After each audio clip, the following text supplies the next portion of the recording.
Hey guys, tonight we're dimming the lights on something that's been haunting medicine, pop culture, and your uncle's Facebook page for decades.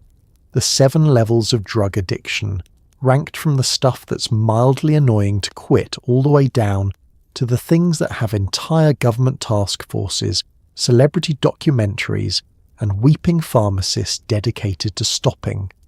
Not the after-school special version, not the Nancy Reagan version. I mean the real, honest, slightly uncomfortable, occasionally darkly funny truth about how substances grab the human brain and just refuse to let go. So before you get comfortable, take a second to like the video and subscribe, but only if you actually enjoy what I do here. And leave a comment telling me where you're listening from and what time it is for you. It's always somehow 3 a.m. somewhere, and I respect that. I also want to give a genuine, heartfelt thank you to the viewer who suggested this topic. You know who you are. Your input shapes this channel more than you know, and suggestions like yours are honestly what keep things interesting around here. Oh, and if you prefer to drift off somewhere other than YouTube, the channel is now live on Spotify. Link is in the description. Go check it out. Now dim those lights, turn on a fan, pull the blanket up and get comfortable, because we're about to go somewhere a little strange together. But first, let's just sit with a few questions for a moment. Have you ever tried to quit caffeine cold turkey and discovered that your skull was apparently filled with wet cement? Have you ever known someone who said they could stop drinking whenever they wanted and then watched them not stop for 11 years? Have you ever wondered why nicotine patches exist, but there's no patch for, say, existential dread? Why some people can casually enjoy a glass of wine on a Friday and others accidentally lose a decade? Why the same brain that reminds you to floss every night can completely forget that meth is a bad idea? These are the questions, and tonight we're going to answer them, calmly, humorously, and with great respect for how magnificently terrible the human brain can be under the right circumstances. Congratulations, you've just woken up inside the neuroscience of addiction. The year doesn't matter. The dopamine is already flowing. The reward circuit is already lit up like a casino at 2 a.m, and somewhere in your prefrontal cortex, the part that's supposed to make good decisions, a small manager is filing paperwork that no one will read. Good luck. Let's start at the very beginning, which is unfortunately not a very comfortable place. Addiction isn't a character flaw. It isn't weakness, laziness, or a failure of willpower, though the world spent about 200 years insisting it was all three. What addiction actually is, at its core, is a hijacking. A slow, elegant, sometimes devastatingly pleasurable rewiring of the brain's most ancient survival systems. The same circuitry that evolved to make you feel good about eating food and finding warmth gets commandeered by a substance or behavior reprogrammed to believe that this, whatever this is the most important thing you've ever encountered. More important than sleep. More important than family. More important in the worst cases than staying alive. Tonight we're going to walk through 7 distinct levels of addictive grip, from the mild and almost charming to the catastrophic. And we're going to understand why each one feels different, why each one is harder to shake than the last, and why the distance between level 1 and level 7 is sometimes just a matter of time, circumstance, and genuinely terrible luck. But first, let's talk about what the brain is actually doing when addiction takes hold. Because understanding that part makes everything else make sense. Your brain has a reward system. It's called the mesolimbic dopamine pathway, which is a mouthful, so for tonight we'll just call it the part of your brain that decides what's worth doing again. Every time you do something that helps you survive, eat a meal when you're hungry, find shelter when you're cold, connect with another person when you're lonely, that system releases a small amount of dopamine. Not a lot. Just enough to make you feel, briefly, like things are okay. Like that was worth doing. Like you should probably do it again. It's a beautiful system. It kept your ancestors alive for hundreds of thousands of years. The problem is that it was not designed with fentanyl in mind, or cocaine, or the particular genius of a slot machine that pays out just often enough to keep you pulling the lever.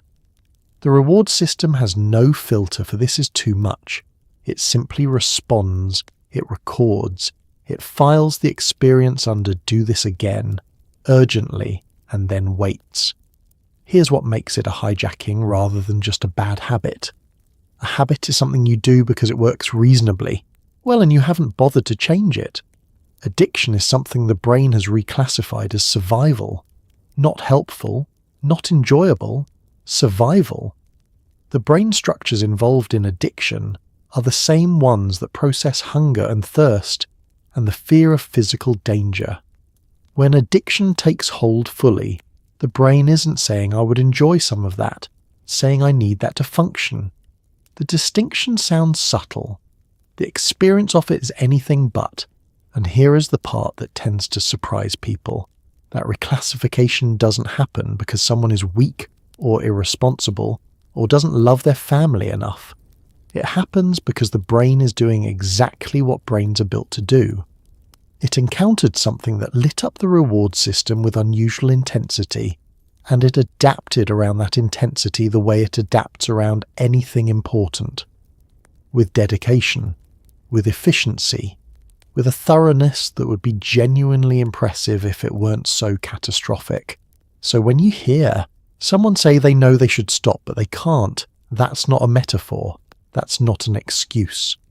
That's a fairly accurate description of what happens when the most ancient and powerful motivational systems in the human brain have decided that stopping is not an option. Tonight we're going to follow that story all the way down. Here is where we begin, gently, at the very shallow end of the pool. Caffeine, the world's most widely consumed psychoactive substance, the one addiction that is not only socially acceptable but practically mandatory in most workplaces. There are countries where offering someone a coffee is not hospitality, but obligation. There are offices where the coffee machine has been granted more emotional significance than most human employees. There are people reading this right now who have not had a conversation before 10 in the morning without chemical assistance in 15 years, and nobody, including their doctor, has ever suggested this was a problem. Let's talk about what caffeine is actually doing in there. Your brain, throughout the day, produces a neurotransmitter called adenosine.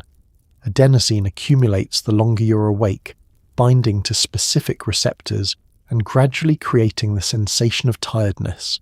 It's your brain's way of keeping track of how long it's been running and gently nudging you toward rest. Caffeine works by fitting into those same receptors without activating them, like a key that goes in the lock but won't turn. The adenosine is still building up, your brain just can't feel it anymore. So instead of winding down, it keeps accelerating. And on top of that, the blocked adenosine receptors trigger a release of adrenaline and a modest bump in dopamine activity. You feel alert, focused, ready, basically functional. This is the deal you make every morning, and it is, relative to every other deal on tonight's list, a pretty reasonable one. But here is where it crosses the line from preference to dependency. With regular use, the brain adapts. It grows more adenosine receptors, specifically to compensate for the ones that keep getting blocked. More receptors means more adenosine binding when caffeine isn't present, which means the tiredness you feel without your morning coffee isn't just ordinary morning grogginess. It's a withdrawal state. Your brain has physically restructured itself to need the substance simply to feel baseline normal. Not good, not energized. Normal. This is the first and most important lesson of the whole evening.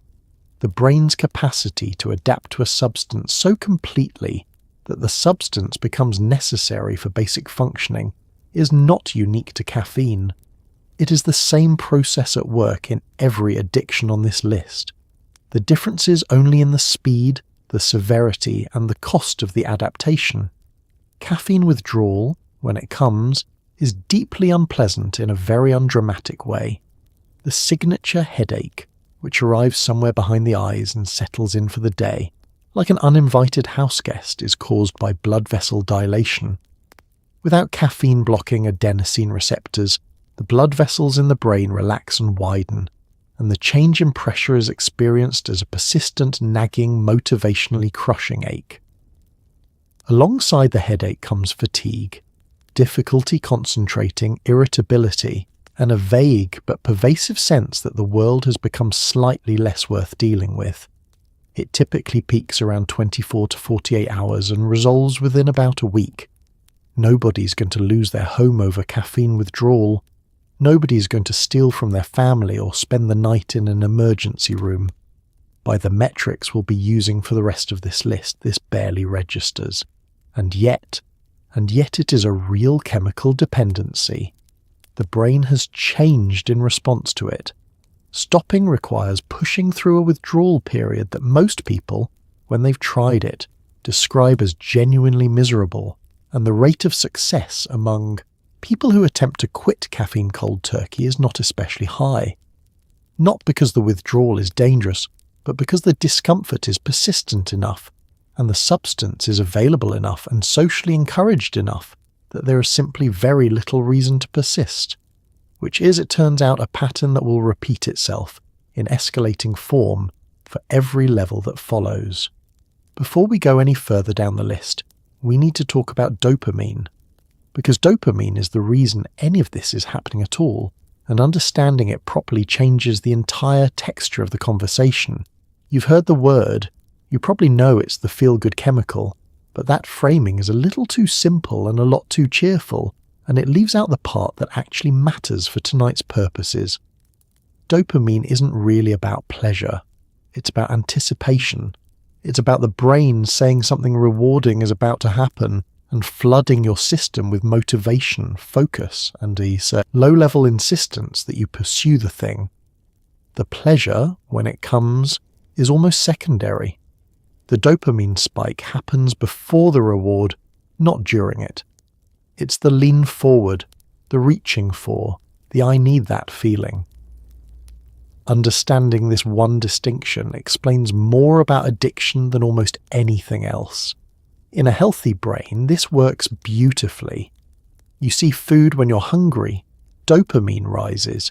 You pursue and obtain it, it tastes good, dopamine normalizes. You feel the pull towards something, you move toward it, the loop closes. Simple, functional, the way it's supposed to work. The problem, the terrible, elegant problem that keeps addiction researchers employed and keeps families in crisis, is that certain substances flood the dopamine system at levels no natural reward can come close to matching. Food, sex, social connection, exercise, these are the rewards the system evolved around. A satisfying meal might raise dopamine activity meaningfully above baseline. A run might give you a genuine and noticeable lift.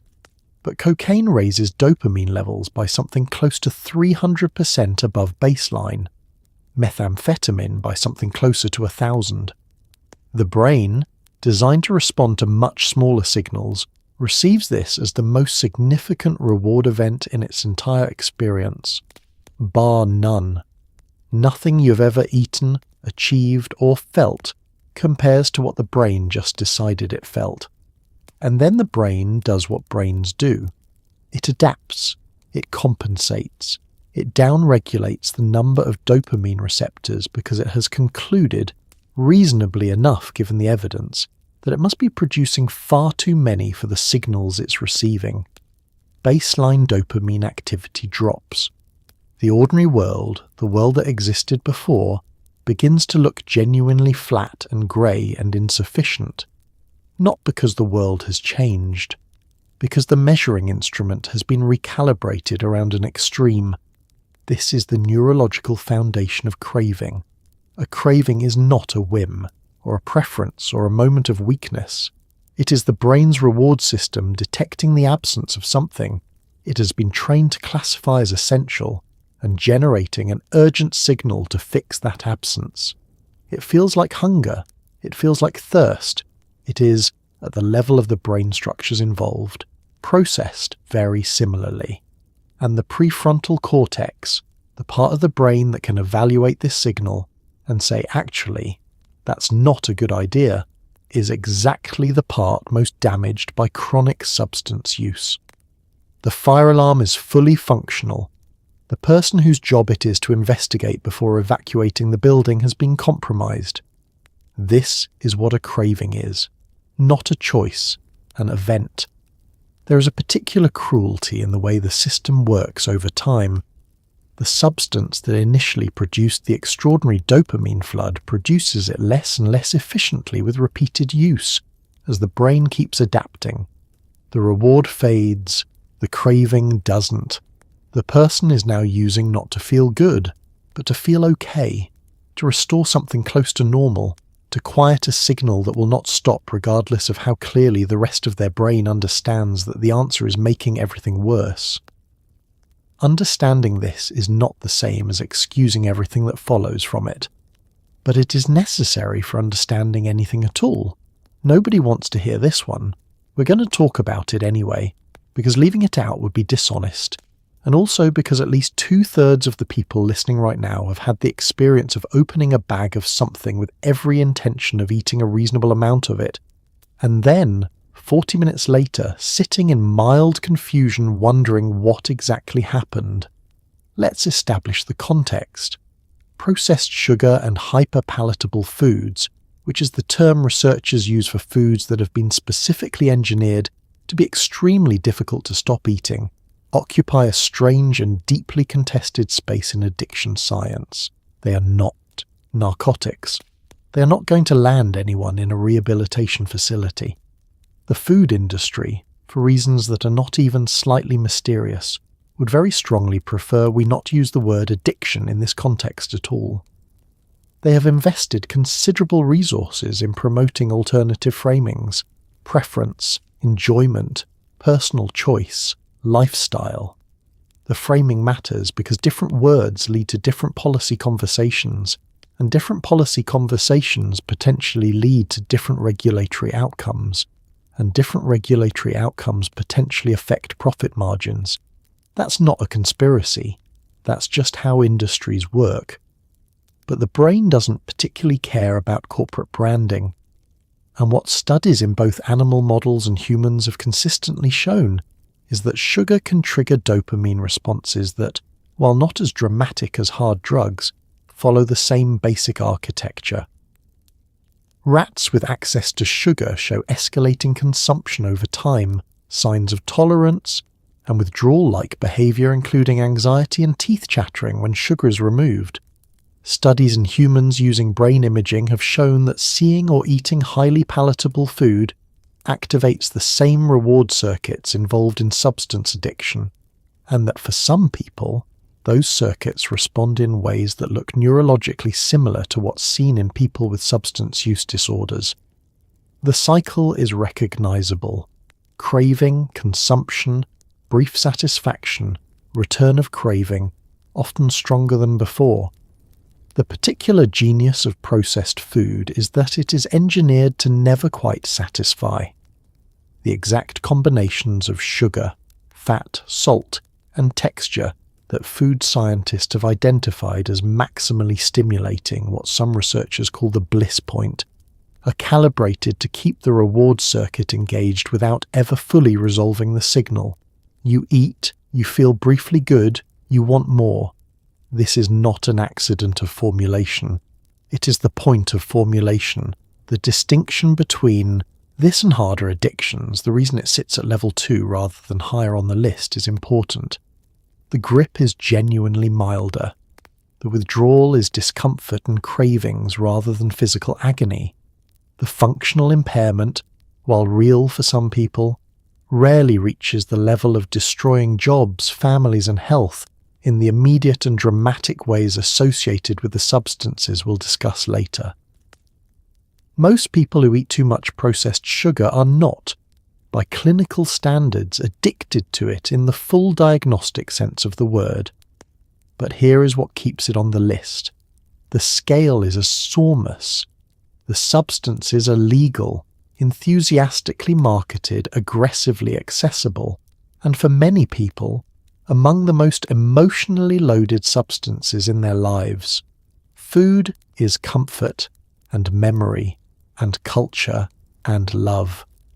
The same properties that make it deeply human also make its misuse hard to separate from living, and the health consequences of chronic overconsumption of processed sugar, obesity, type 2 diabetes, cardiovascular disease, metabolic syndrome, are among the leading causes of preventable death in the developed world.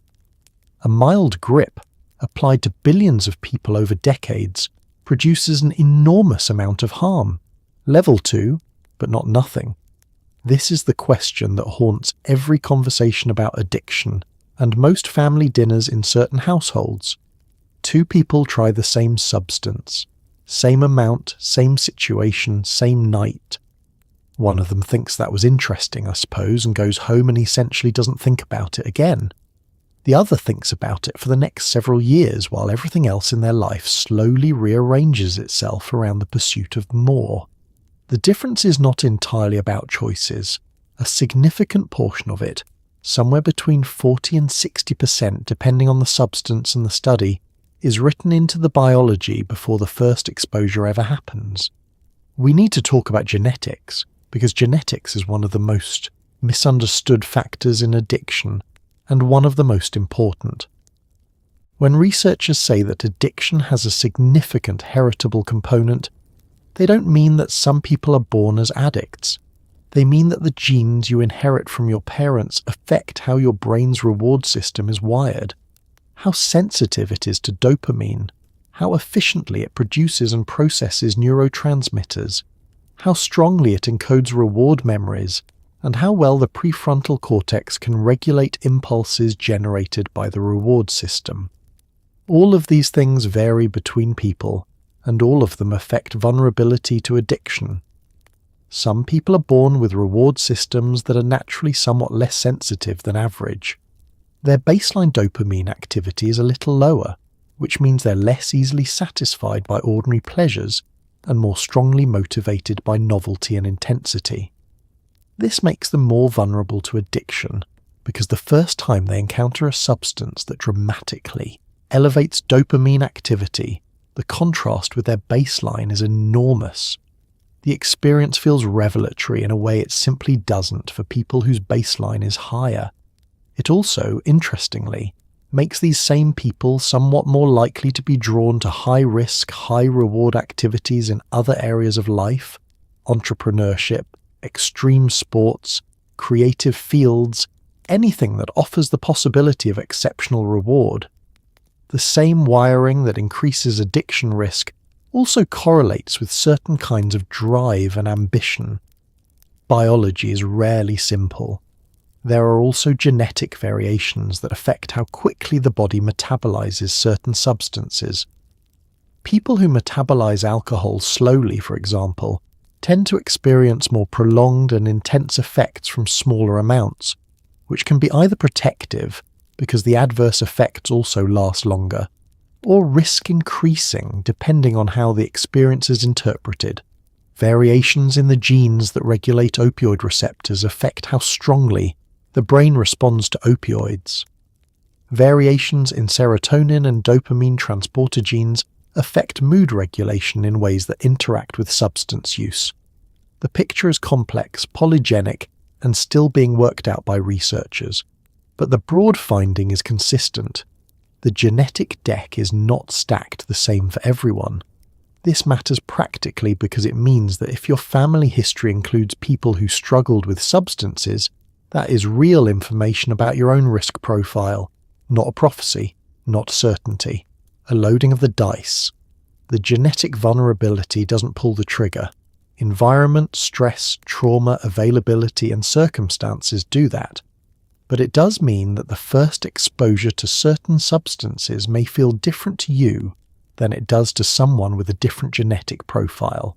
It may feel more significant, more like a solution, more like something worth repeating.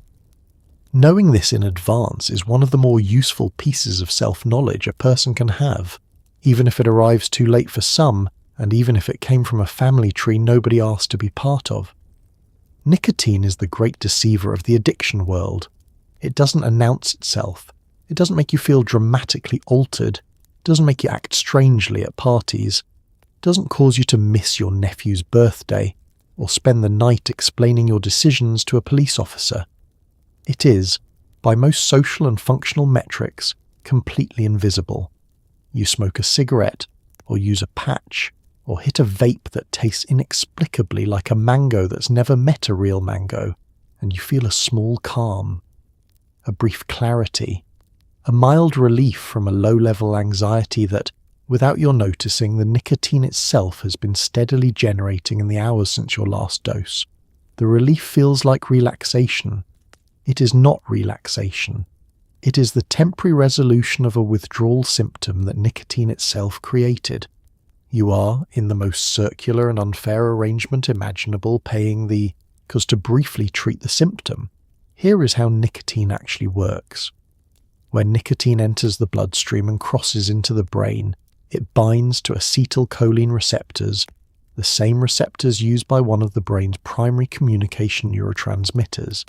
This triggers the release of dopamine in the reward circuitry, along with norepinephrine, which increases alertness, and serotonin, which stabilizes mood. The combined effect is a brief window of calm focus that feels genuinely useful. Not euphoric, not out of control, just slightly better than before, which is, it turns out, exactly the right amount of reward to build a very efficient habit loop around, because it's enough to reinforce the behavior without being disruptive enough to raise any alarm bells. The brain, doing its reliable and catastrophic job, adapts. Acetylcholine receptors upregulate, meaning more of them grow, specifically to compensate for the ones that keep getting overstimulated. Dopamine baseline shifts downward. The window between doses narrows. What began as one cigarette in a social situation becomes 2 a day, becomes half a pack, becomes a pack. Not because the pleasure has increased, but because the discomfort of not using has increased. You're no longer smoking to feel good. You're smoking to feel normal. To feel, specifically, the way you would have felt if you'd never started smoking in the first place. Nicotine is ranked among the most addictive substances known to science. Some studies rank it more addictive than heroin by certain measures of dependence formation, specifically how quickly it creates physical dependency and how strong the urge to use is in the absence of the substance. This surprises people because the functional impairment is so low compared to opioids or alcohol. A nicotine addict can hold a job, maintain relationships, raise children, appear by every external measure to be living a completely ordinary life, all while being profoundly chemically dependent on something that is, very slowly and very quietly, killing them. That slowness is the horror of it. There is no dramatic rock bottom with nicotine, no single moment where the consequences become impossible to ignore. There is just a very long, very quiet slide toward cardiovascular disease, lung damage, and a statistically shortened life, punctuated by failed quit attempts that each leave the person feeling a little worse about their own capacity for self-determination. The average smoker tries to quit 8 to 10 times before succeeding, if they succeed. Not because they don't want to quit, because the dependency is genuine, the withdrawal is uncomfortable enough to be difficult to sustain through, and the substance is legal, cheap, and available at every gas station on Earth.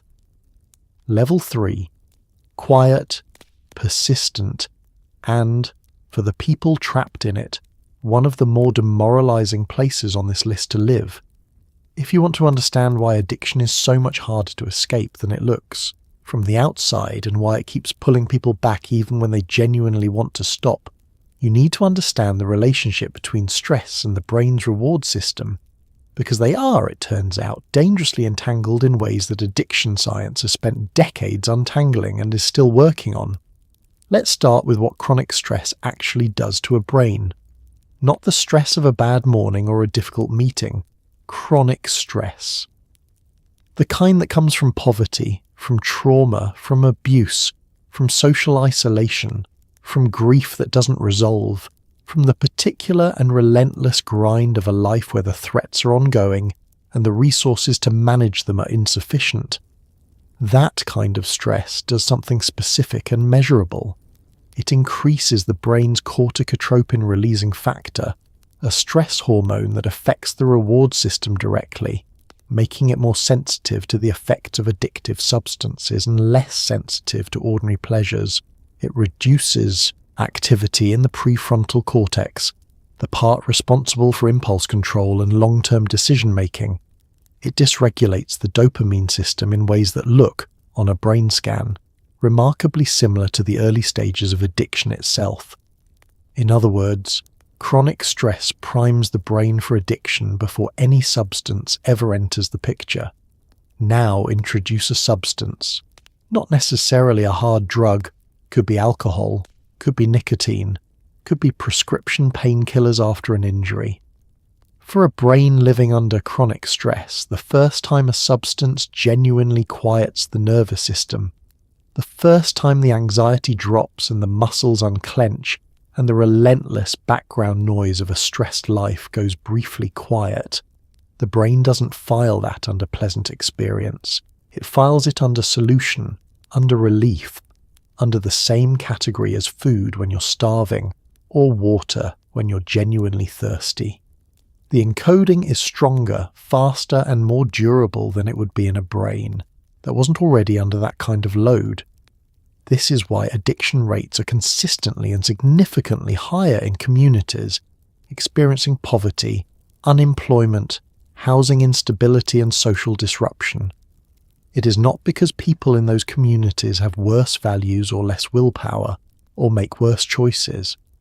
It is because chronic stress is one of the strongest known risk factors for addiction, and chronic stress is not evenly distributed. Some people are managing 3 or 4 of the major stress risk factors simultaneously, for years, without adequate support or resources. Their brains are not broken. They're responding appropriately to the conditions they're actually living in. The Rat Park experiments from the 1980s are worth mentioning here, because they remain one of the most cited and most important findings in addiction research. Rats housed alone in bare cages, with nothing to do and nowhere to go, chose heroin-laced water compulsively even when plain water was available. Rats housed in enriched environments with other rats, with space and activities and social connection, largely ignored the heroin water even when it was right there. The difference was not the substance, it was the life. Understanding this doesn't make the problem smaller, but it makes the conversation considerably more honest about where the problem actually lives. Alcohol is one of the most widely consumed and most destructive psychoactive substances in human history, and the fact that you can pick up a bottle of it between the pasta and the birthday cards at the grocery store is one of the more quietly surreal aspects of modern civilization, especially once you understand what it's actually doing to the brain. At low to moderate use, alcohol is a social lubricant, a mild anxiolytic, a way to take the edge off a Tuesday that has gone on about 4 hours longer than it needed to.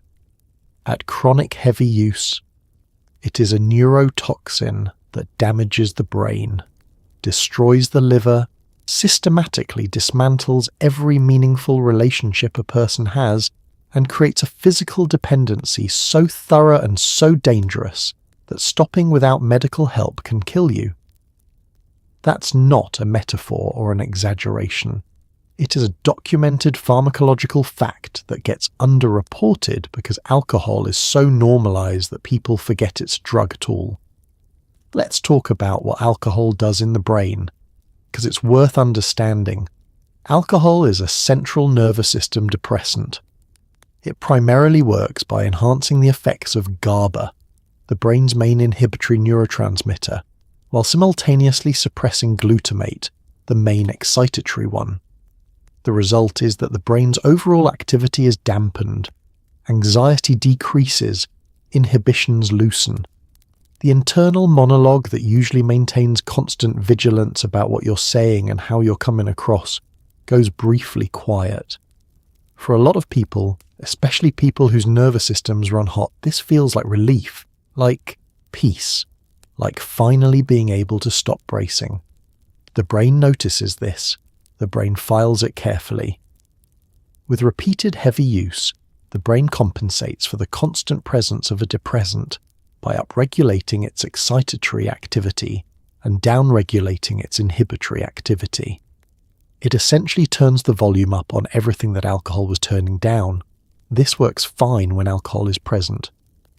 But when the alcohol is removed, suddenly the brain is running at an elevated excitatory baseline with reduced inhibitory counterbalance, and it has nothing to suppress it. The result is the overexcitation of withdrawal, anxiety, tremors, sweating, elevated heart rate, and in severe cases seizures and delirium tremens, a condition involving confusion, fever, and potentially fatal cardiovascular complications. Alcohol withdrawal and benzodiazepine withdrawal are the only common drug withdrawals that regularly kill people. This is not widely known. It should be. Alcohol sits at level 4 because the functional impairment is real and the grip is genuinely serious. But because it is also one of the addictions from which more people achieve long-term recovery than from the substances further down the list. The threshold is survivable with the right support.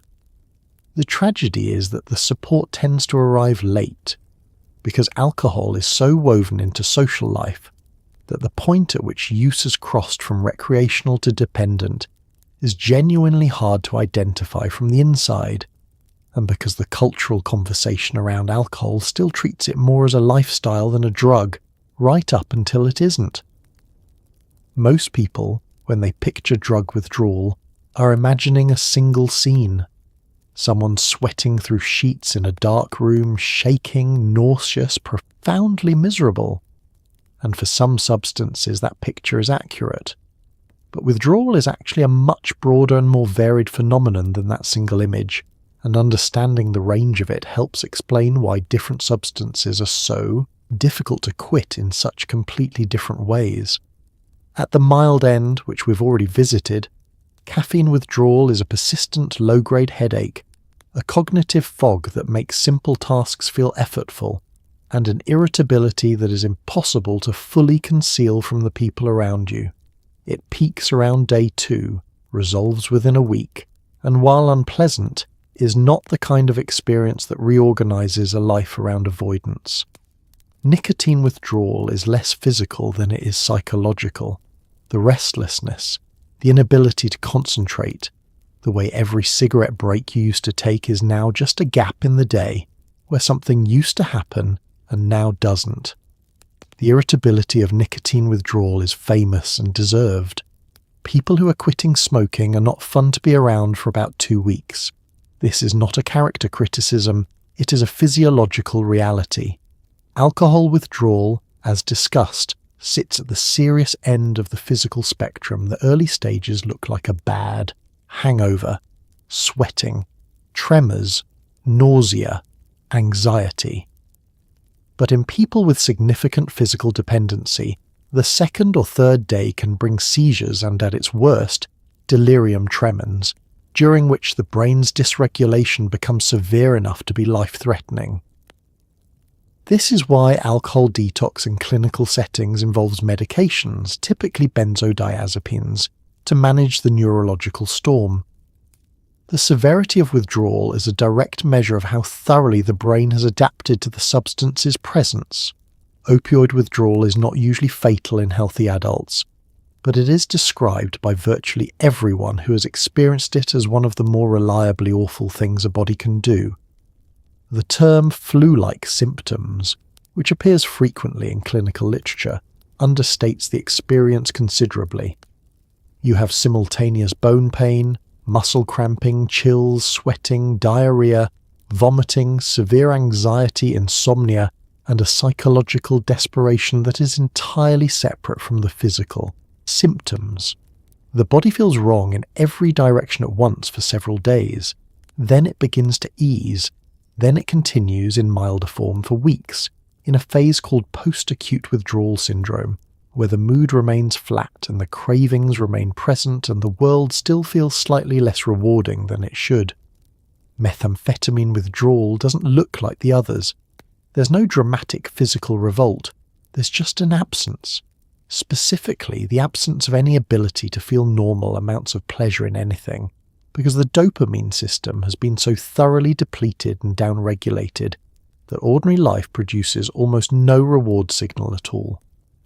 What you get is exhaustion, an inability to feel interested in anything, profound depression, and a craving that is entirely about the memory of feeling the opposite of this.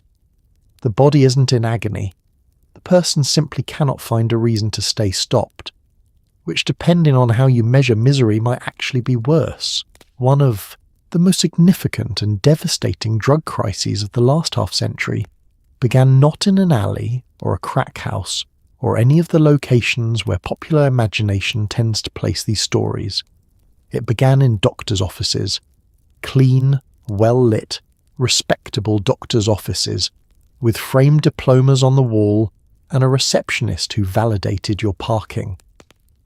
It began with pharmaceutical companies, most notably Purdue Pharma, conducting one of the most aggressive and consequential marketing campaigns in medical history, specifically designed to convince physicians that a new generation of opioid painkillers was safe, effective, and, crucially, not particularly addictive.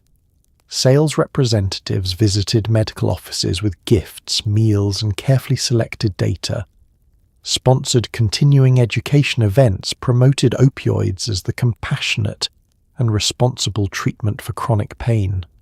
Physicians, operating in good faith with the information available to them, prescribed these medications widely to patients with back injuries and post-surgical pain and fibromyalgia, and conditions that had previously been managed with less powerful interventions. The patients took the medication. It worked. Opioids are extraordinarily effective analgesics. The pain decreased. People felt better. And then, for a significant proportion of them, something else happened. Gradually enough that it was easy to miss and close enough in feeling to medical need that it was easy to rationalize. They needed more of it to achieve the same effect. They felt unwell when they didn't take it. They found themselves thinking about it in ways that didn't feel like thinking about a painkiller. They were in a dependency that had begun with a legal prescription from a trusted physician, which meant it couldn't be addiction, because addiction was something that happened to different kinds of people in different kinds of circumstances. Except it wasn't, and it did. The opioid system in the human brain is ancient and essential. It regulates pain, stress response, emotional bonding, and the sense of well-being that arises from safety and connection. The brain produces its own opioids, called endorphins and enkephalins, that bind to opioid receptors in moments of physical exertion, emotional intimacy, and stress relief. Prescription opioids attach to these same receptors with an efficiency and intensity that the brain's own chemistry cannot come close to matching. The receptors downregulate. The brain's natural opioid production decreases because it no longer needs to produce as much. And when the medication is stopped or the supply is interrupted, the person is left with a system that is both depleted and in withdrawal, experiencing a level of pain and psychological distress that is neurologically real and physically agonizing, and that the brain has now learned can be resolved immediately and completely by one specific thing. This is level 5 on the list, not because the grip is only moderate, because it isn't, but because the path here is frequently not a path anyone chose in the obvious sense. A surgery, an injury, a legitimate pain condition, a doctor trying to help, a pharmaceutical company that chose profit over honesty, a regulatory system that moved too slowly. The people at level 5 include former athletes and construction workers and grandmothers who had a hip replacement and ended up somewhere nobody planned for them to be. Understanding this doesn't change the biology of what follows, but it changes significantly the way we should be talking about it. There is a version of the addiction story that is entirely about individuals, about personal decisions made at specific moments, about character and willpower and the particular choices a particular person made on a particular night. That version is not wrong exactly, but it is profoundly incomplete, in the same way that a story about drowning that focuses entirely on the swimmer and never mentions the current is technically about drowning, but is missing something rather important. Where you live and what the place is like shapes your addiction risk in ways that are measurable, consistent, and sometimes so powerful that individual factors barely matter by comparison. Researchers have known this for decades. The data keeps confirming it. And yet the cultural conversation about addiction still defaults, again and again, to the individual as the primary unit of analysis, because the individual is easier to see and considerably easier to blame. Let's be specific. Rates of opioid addiction and overdose death in the United States track almost perfectly along geographic corridors that correspond to the collapse of manufacturing and mining industries in the 1980s and 90s. Communities where the major employer closed, where unemployment spiked and stayed high, where the social infrastructure of stable work and economic dignity dissolved, and where pharmaceutical companies then aggressively marketed highly addictive painkillers to physicians serving those same communities. The overlap is not a coincidence, it is a mechanism. Chronic economic despair produces chronic stress. Chronic stress primes the brain for addiction. Aggressive marketing of addictive substances into stressed communities produces addiction at scale. The geography writes the story before any individual picks up a bottle or fills a prescription. Methamphetamine distribution patterns follow similar logic. The drug spread most rapidly through rural areas experiencing economic decline, areas with limited social infrastructure, poor mental health resources, and geographic isolation that makes accessing treatment both practically difficult and culturally stigmatized. Alcohol abuse rates are higher in regions with fewer social connection opportunities, higher unemployment, and lower access to mental health care. These are not accidents of preference, they are predictable outcomes of conditions. The Rat Park experiments, worth revisiting here, demonstrated this principle in one of its starkest forms. Isolated rats in bare cages with nothing to do compulsively chose drug-laced water, even when clean water was available. Rats in enriched environments with social connection, space, and stimulation largely declined the drug water even when it was right there. The difference wasn't in the rats, it was in what their lives contained. Translating this directly to human populations has obvious limits, because human lives are more complex than rat cages, and human social structures are harder to enrich with a wheel and some tunnels. But the principle holds. Addiction does not arise in a vacuum. It arises in conditions. And changing the conditions is, by the evidence, at least as important as treating the individuals those conditions produced. There is a threshold somewhere between prescription opioids and where we are now. A threshold that is not always crossed deliberately or even noticed until it has already been crossed, where the conversation about addiction changes register entirely, where we move from difficult and serious into territory that the statistics alone make hard to look at directly. Many people who end up using heroin did not begin there. The path, documented so consistently in research and in individual histories that it has become one of the better established narratives in addiction medicine, often begins with prescription opioids. The prescription runs out, or the physician stops prescribing, or the cost of pills on the black market becomes prohibitive. And heroin, which produces a nearly identical neurological effect at a fraction of the cost, and with considerably easier availability in certain markets, becomes the practical alternative. This transition is not a moral failure. It is a pharmacological inevitability for a brain that has been reorganized around opioid dependency and is now simply finding the most efficient available source of what it has been trained to require. What changed the landscape catastrophically, beginning around the mid-2010s and accelerating sharply through the early 2020s, was fentanyl. Illicitly manufactured fentanyl began appearing in the heroin supply, then began replacing it, then began appearing in virtually every category of street drug, including cocaine, methamphetamine, and counterfeit prescription pills. Fentanyl is somewhere between 50 and 100 times more potent than morphine, which means the margin between a dose that produces the desired effect and a dose that stops respiration is extraordinarily narrow. A few micrograms is the difference.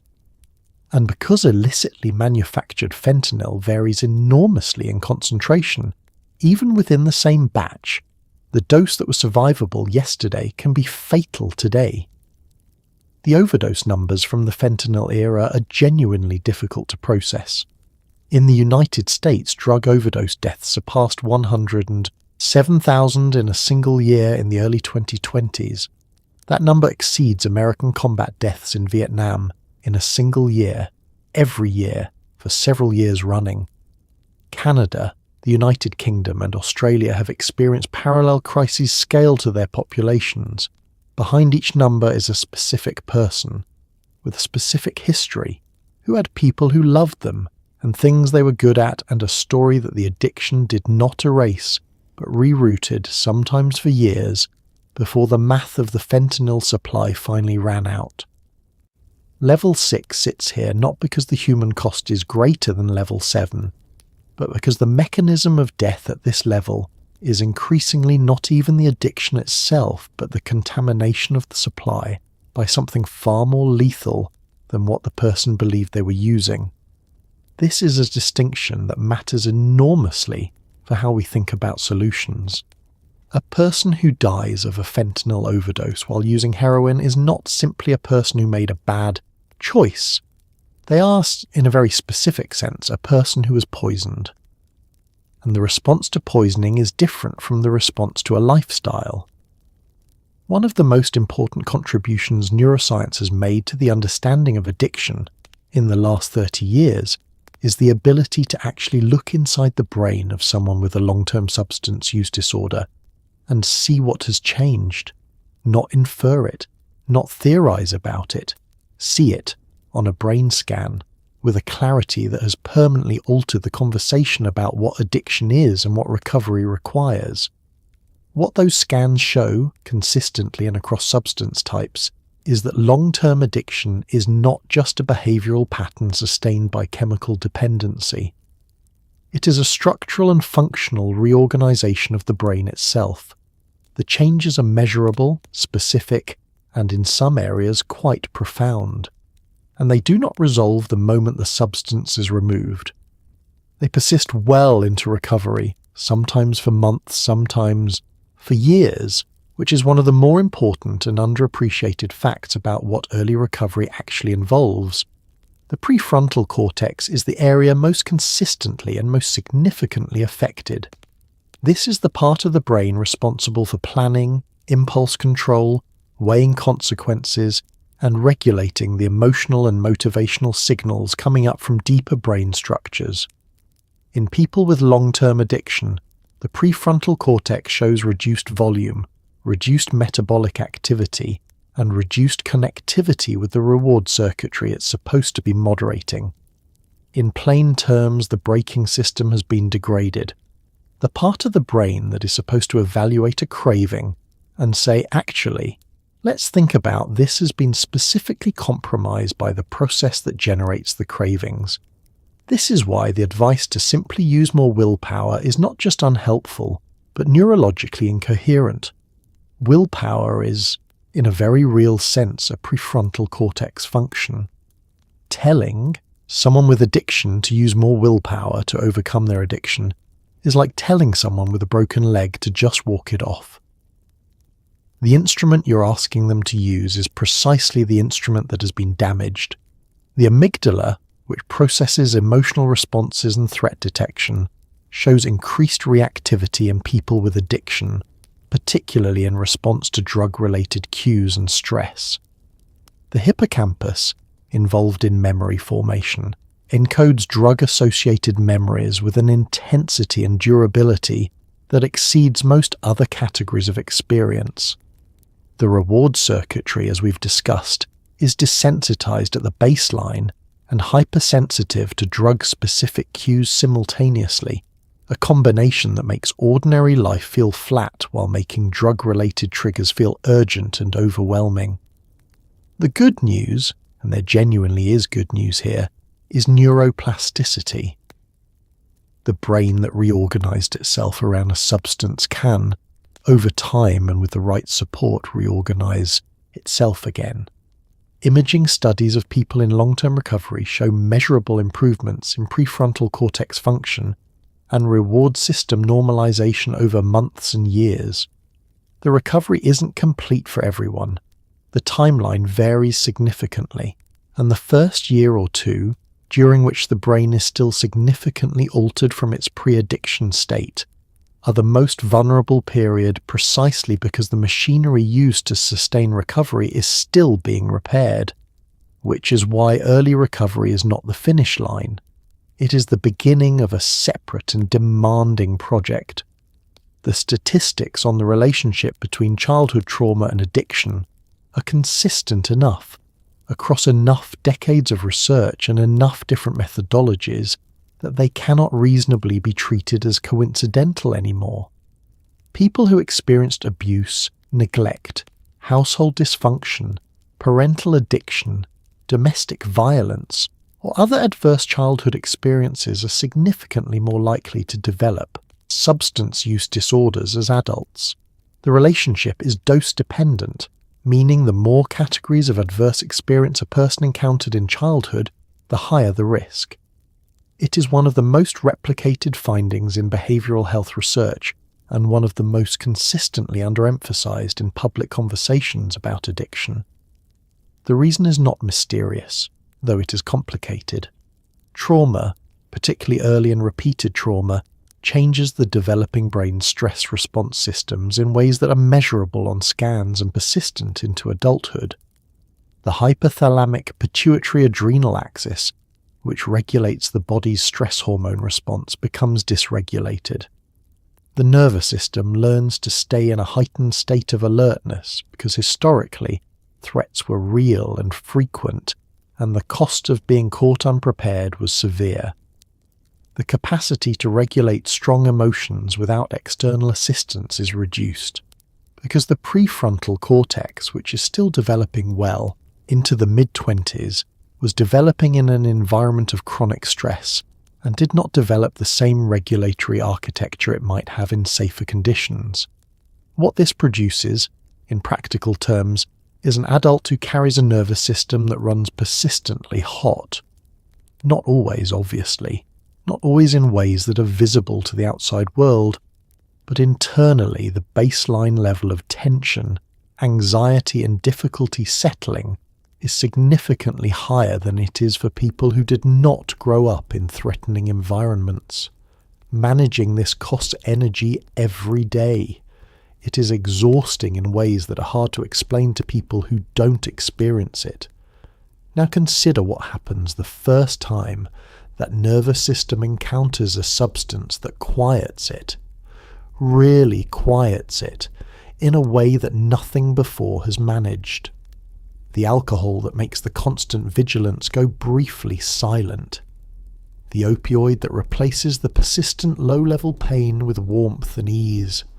The stimulant that turns the chaotic, hyper-vigilant mental noise into something that feels, for a few hours, like clarity and control. For a brain that has been living in overdrive for years, that first experience is not recreational. It is revelatory. It is the first time this particular body has ever felt something close to peace. The brain does not file this under pleasant experience, I might repeat. It files it under survival strategy. Under this is how you make it stop. Under the deepest and most durable category of memory the brain possesses. This is addiction as misapplied solution. A strategy that worked at first for something real.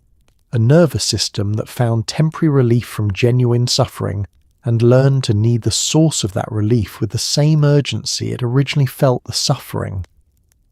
Understanding this doesn't change the consequences of addiction for the people experiencing it or the people around them, but it changes profoundly what an adequate response to it looks like. Cocaine and its chemical relatives occupy a specific and somewhat distinctive place in the addiction landscape, partly because the initial experience is so immediately and recognizably pleasurable that users frequently spend a considerable amount of time arguing, sincerely and with real conviction, that they definitely don't have a problem, because it doesn't feel like a problem from the inside, at least not at first.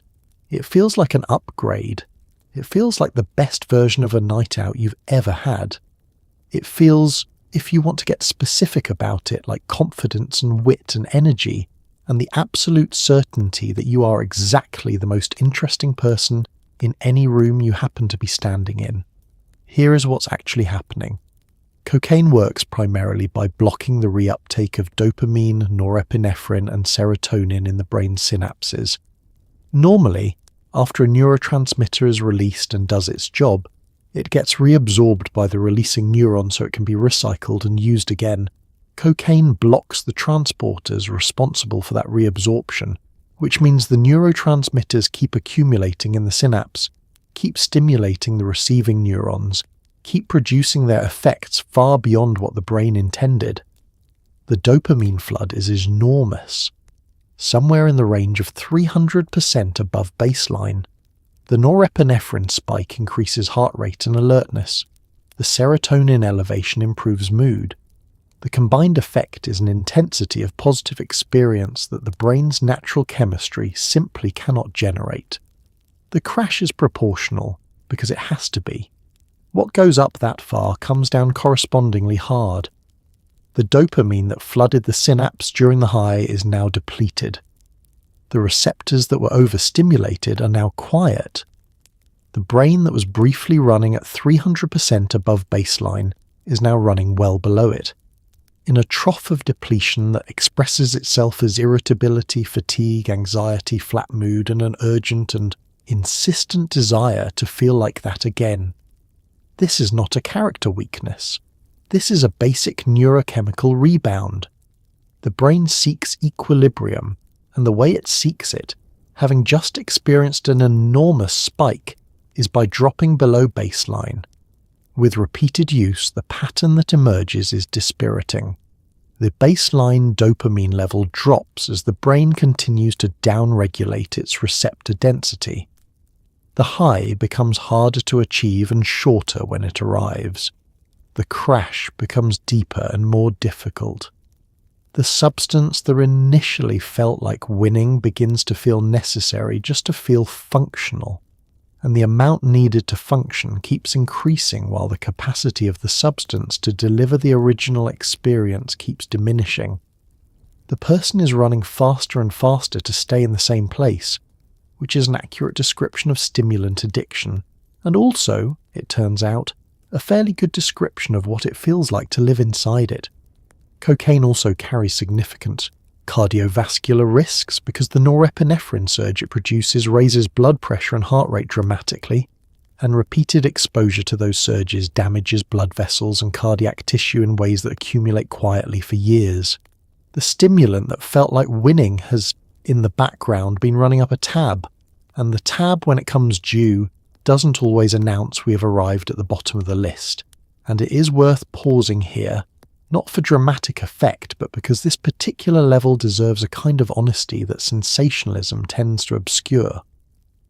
Methamphetamine is not the most immediately lethal substance a person can encounter. It will not stop your breathing the way a fentanyl overdose will. It does not carry the same acute cardiac risk as cocaine in its first hours of use. What it does instead is something arguably worse.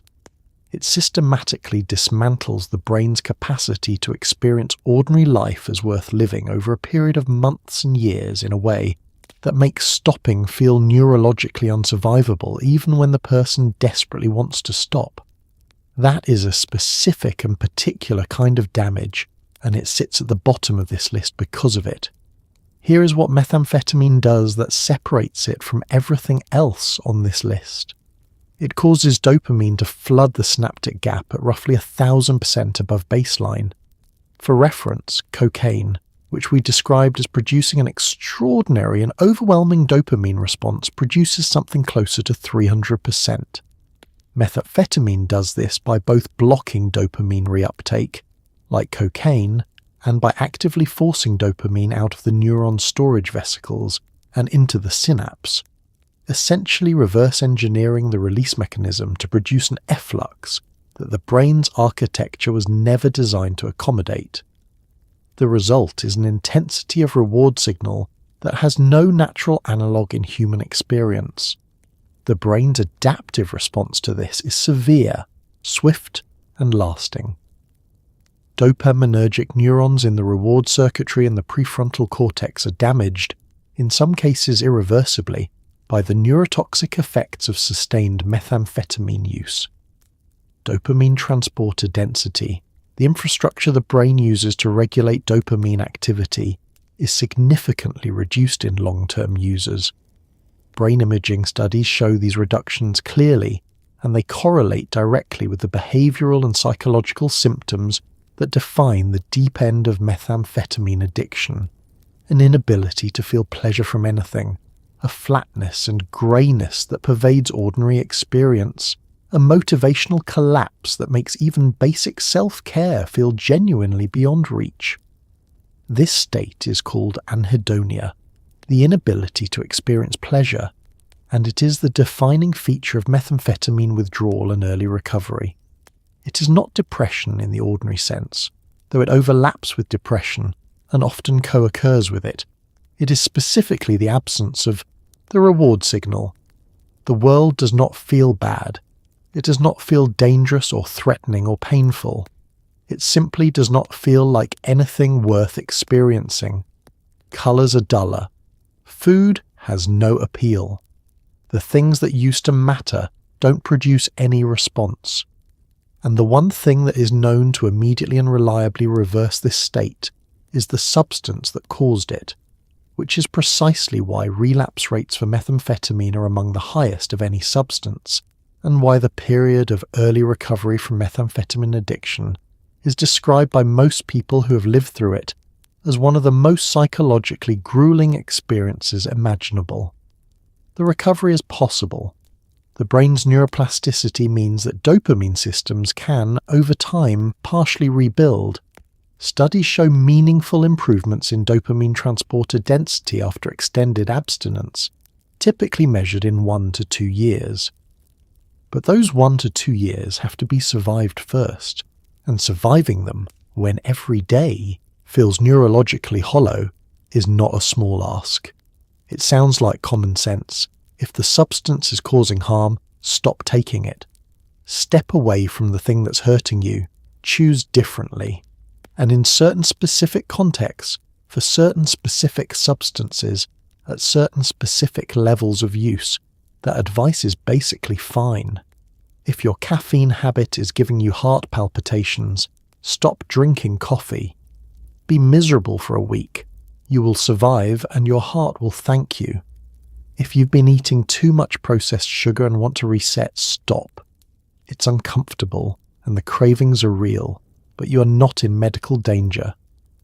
But here is the thing that does not get said loudly or clearly enough in conversations about addiction, the thing that belongs in public health announcements and family conversations and anywhere that people discuss this topic. For 2 specific substances, abrupt cessation after significant physical dependency does not just feel terrible, it can kill you directly, measurably, predictably. And the 2 substances in question are alcohol and benzodiazepines, which together represent the legal, medically prescribed, socially normalized end of the addiction spectrum. The mechanism is the one we discussed earlier. Both alcohol and benzodiazepines enhance GABA, the brain's primary inhibitory neurotransmitter, while suppressing glutamate, the primary excitatory one. The brain, compensating for the constant presence of a depressant, upregulates its own excitatory activity. When the substance is suddenly removed, that compensatory excitation has nothing to suppress it. The nervous system overshoots, heart rate and blood pressure spike, neurons fire excessively. In severe cases, this produces seizures. In the most severe cases, it produces a syndrome called delirium tremens, fever, severe confusion, autonomic instability, and cardiovascular complications that, without medical management, carry a mortality rate that historically reached as high as 30% and still reaches 5 to 10% even with treatment. This is not a rare outcome for people with serious alcohol or benzodiazepine dependency. It is a known, predictable, medically documented risk that occurs on a spectrum ranging from uncomfortable to fatal depending on the duration and severity of the dependency. And yet the cultural messaging around addiction, which defaults to the language of willpower and decision-making, consistently fails to communicate this. People who have decided, on their own, on a Monday morning, that today is the day they stop drinking without telling anyone, without seeking medical guidance, because they are ashamed and because they genuinely believe that wanting to stop badly enough is the main ingredient required, have died from that decision. Not from the addiction, from the stopping. The correct advice, the medically sound advice, the advice that saves lives, is this. If you have been drinking heavily every day for an extended period, or using benzodiazepines regularly at significant doses, do not stop without speaking to a doctor first. Full stop. The discomfort of that conversation is not comparable to the risk of the alternative, and the shame that prevents the conversation is worth examining carefully, because it is not protecting anyone. It is just quietly contributing to a body count that nobody is required to acknowledge. There is a version of the addiction story that focuses entirely on the people caught inside it, on the suffering and the loss and the extraordinary difficulty of escaping. That version is real and necessary and deserves to be told in full, but it does not exist in a vacuum. Running alongside it, and in many cases actively shaping it, is another story. A story about money, about the industries that have grown wealthy producing, marketing, and distributing addictive substances, and the equally substantial industries that have grown up around treating the consequences of those same substances. Both of these stories are real. Both need to be told in the same breath. The tobacco industry is the most thoroughly documented example. For decades, internal documents now made public through litigation reveal that tobacco companies knew their products were addictive and deadly, actively suppressed this information, manipulated nicotine levels to maximize dependency, and specifically targeted young people with marketing designed to create lifelong customers before the prefrontal cortex was fully developed enough to evaluate long-term risk. They did this while publicly insisting that the science was unsettled, that smoking was a personal choice, that their products were no more addictive than famously carrots. The gap between what they said and what they knew is one of the most thoroughly documented corporate deceptions in history. Somewhere around 8 million people die from tobacco-related causes every year worldwide. The industry that produced this outcome remains profitable. The alcohol industry follows a similar playbook with somewhat more social acceptance. Marketing strategies that associate alcohol with friendship, romance, celebration, and success. Lobbying efforts that have historically resisted taxation, restricted advertising, and minimum pricing policies that evidence suggest would reduce harm.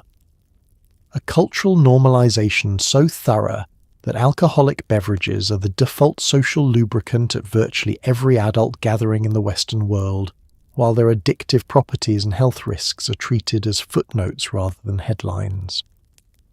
The pharmaceutical industry's role in the opioid crisis, centered on companies like Purdue Pharma and the Sackler family, has been the subject of litigation, congressional hearings, and extensive journalism over the last 2 decades. The core finding is not complicated. A company knew its product was highly addictive, misrepresented that risk to physicians and regulators and aggressively marketed it anyway, because the financial returns were extraordinary. The human cost of that decision is measured in hundreds of thousands of deaths and millions of people whose lives were permanently altered by a dependency they did not choose. Understanding addiction means understanding this context, not because it removes individual responsibility from the picture, but because it accurately describes the environment in which individual decisions are made. A person trying to quit smoking is not just managing a chemical dependency. They are doing so in a world that a specific industry spent billions of dollars designing to make quitting as difficult as possible. That context belongs in the conversation every single time. The movie version of recovery has a clean arc. There is a rock bottom, usually depicted with broken glass and rain.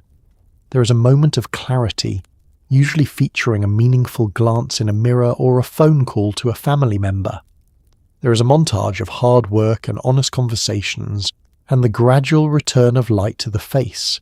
And there is a final scene of restored life, sobriety, family reconciled, future retrievable, credits roll, the audience feels hopeful, the message is received. People can change if they want to badly enough. This is a satisfying narrative. It is also as a description of what recovery from serious addiction typically looks like, almost completely inaccurate. And the gap between the story we tell and the reality people experience has real consequences, because when people's actual recovery doesn't match the movie version, the most available explanation is that they aren't trying hard enough or don't want it enough. That explanation causes harm. Real recovery is not linear. The relapse rates for most serious substance use disorders, measured properly over time rather than at single follow-up point, are broadly comparable to relapse rates for other chronic medical conditions. Hypertension relapses, diabetes management falters, asthma. Patients stop taking their medication when they feel better and then need it again. The medical field manages these realities with monitoring, medication adjustment, and the understanding that chronic conditions require ongoing management rather than single-point cures. Addiction medicine has increasingly moved toward this model.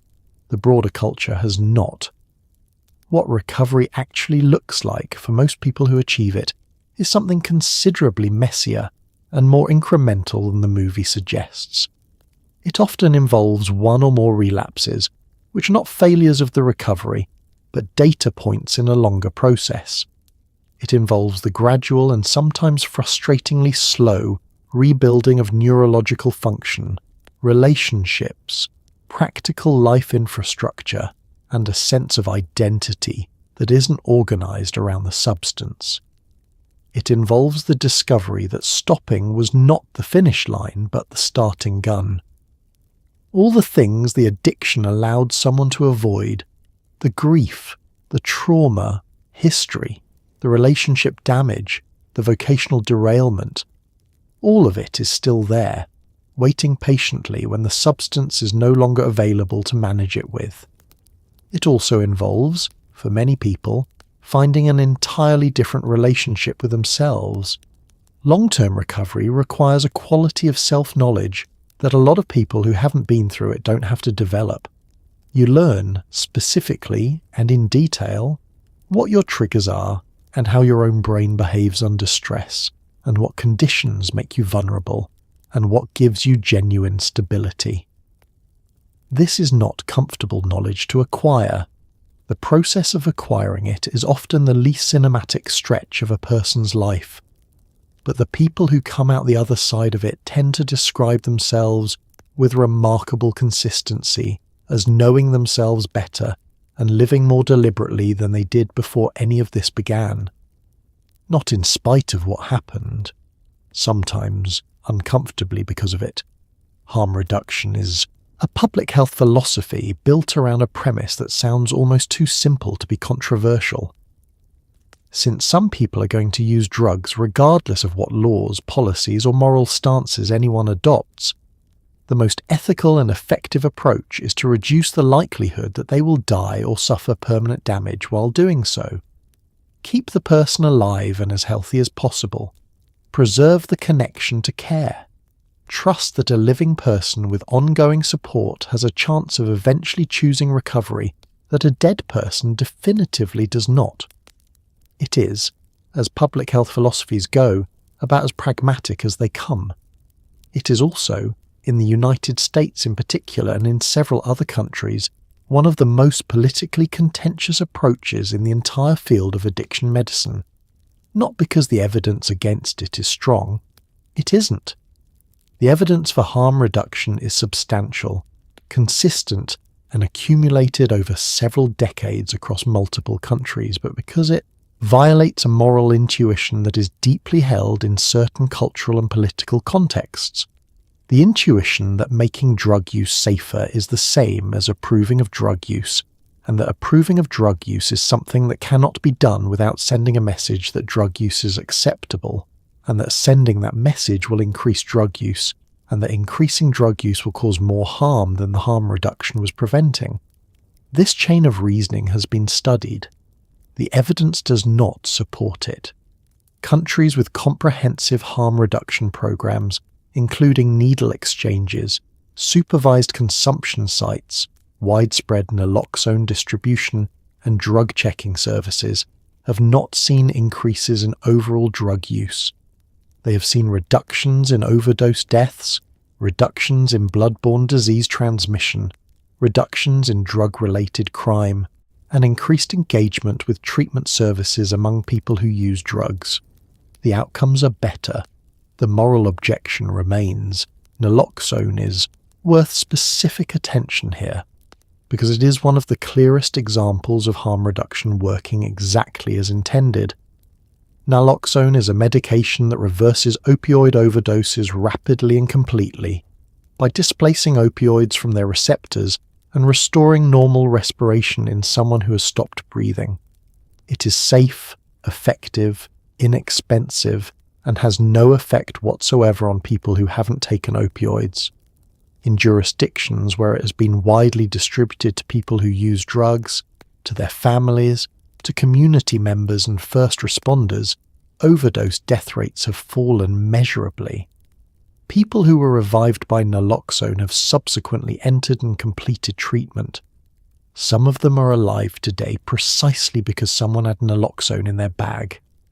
The objection that widely distributing naloxone encourages reckless drug use has been studied directly. There is no evidence that it does.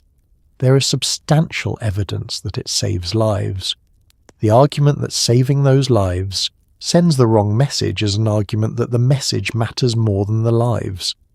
That is a position people are entitled to hold. It is not a position that can be held without acknowledging what it costs. One of the most painful and least understood aspects of addiction is relapse.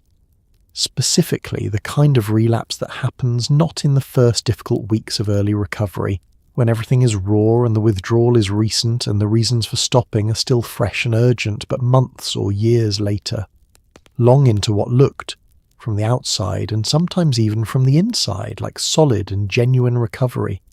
The kind that is triggered not by a conscious decision or a catastrophic event, but by something as small and seemingly innocuous as a particular song, a specific smell, the quality of light on an afternoon in October, a neighborhood you used to drive through, the sound of ice in a glass, something that shouldn't matter, and then it does, urgently, physically, overwhelmingly does. This is not a failure of commitment.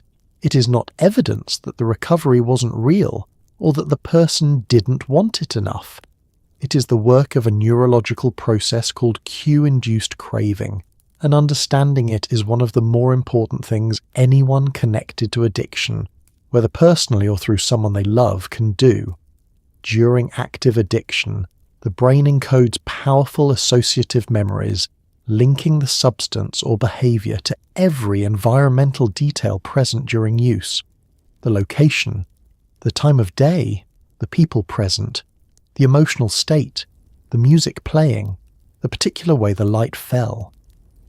These memories are stored not in the conscious, narrative memory system, but in deeper structures, primarily the basal ganglia and the amygdala, that operate largely below the level of deliberate thought, and that are specifically designed to encode survival-relevant experiences with unusual intensity and durability.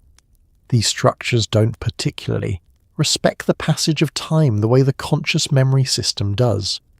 A declarative memory, the kind you can narrate, fades and distorts with time. A conditioned association stored in the basal ganglia can remain essentially intact for decades. When a person in recovery encounters one of these cues, the brain does not first consult their reasons for stopping or their commitment to staying stopped. It fires the association first, generating a craving response that arrives fully formed and physically real before the conscious mind has had a chance to evaluate it. The craving is not a thought, it is an event. It arrives in the body as tension, as urgency, as a pull towards something that the rational mind knows is not a good idea, but that the older, faster, deeper parts of the brain have classified as important. The practical implications of this are significant. Environments, relationships, emotional states, and sensory experiences that were consistently associated with use are genuinely risky in ways that persist long past the point where the person feels confidently recovered. This is not weakness, it is neurology. And the response to it, when it comes, is not primarily a matter of willpower in the moment, but of the structures a person has built around their recovery, the awareness of their own triggers, the plans already in place for high-risk moments, and the support available when the moment arrives without warning. Cue-induced craving cannot be entirely avoided. It can be anticipated, prepared for, and survived. Repeatedly, if necessary, until the associations gradually extinguish, which they do, over time, with enough unreinforced exposures. The brain that learned the association can eventually unlearn it. It just takes considerably longer than anyone wants it to. This is perhaps the most concretely useful section of the entire evening, so pay attention even if you're almost asleep, because this is the part where lives are actually saved or not saved, depending on whether the information gets through. There are medications for addiction that work, not theoretically, not in preliminary studies, not in the optimistic framing of pharmaceutical marketing. Actually work in large randomized controlled trials replicated across multiple countries, with outcomes measured in reduced overdose deaths, reduced relapse rates, improved employment, improved family stability, and improved quality of life by essentially every metric anyone has thought to apply. These medications are underused to a degree that public health researchers describe, without hyperbole, as a crisis within a crisis, and the primary reason they are underused is stigma. Let's start with opioid use disorder, because the evidence there is the strongest and the stakes are the highest.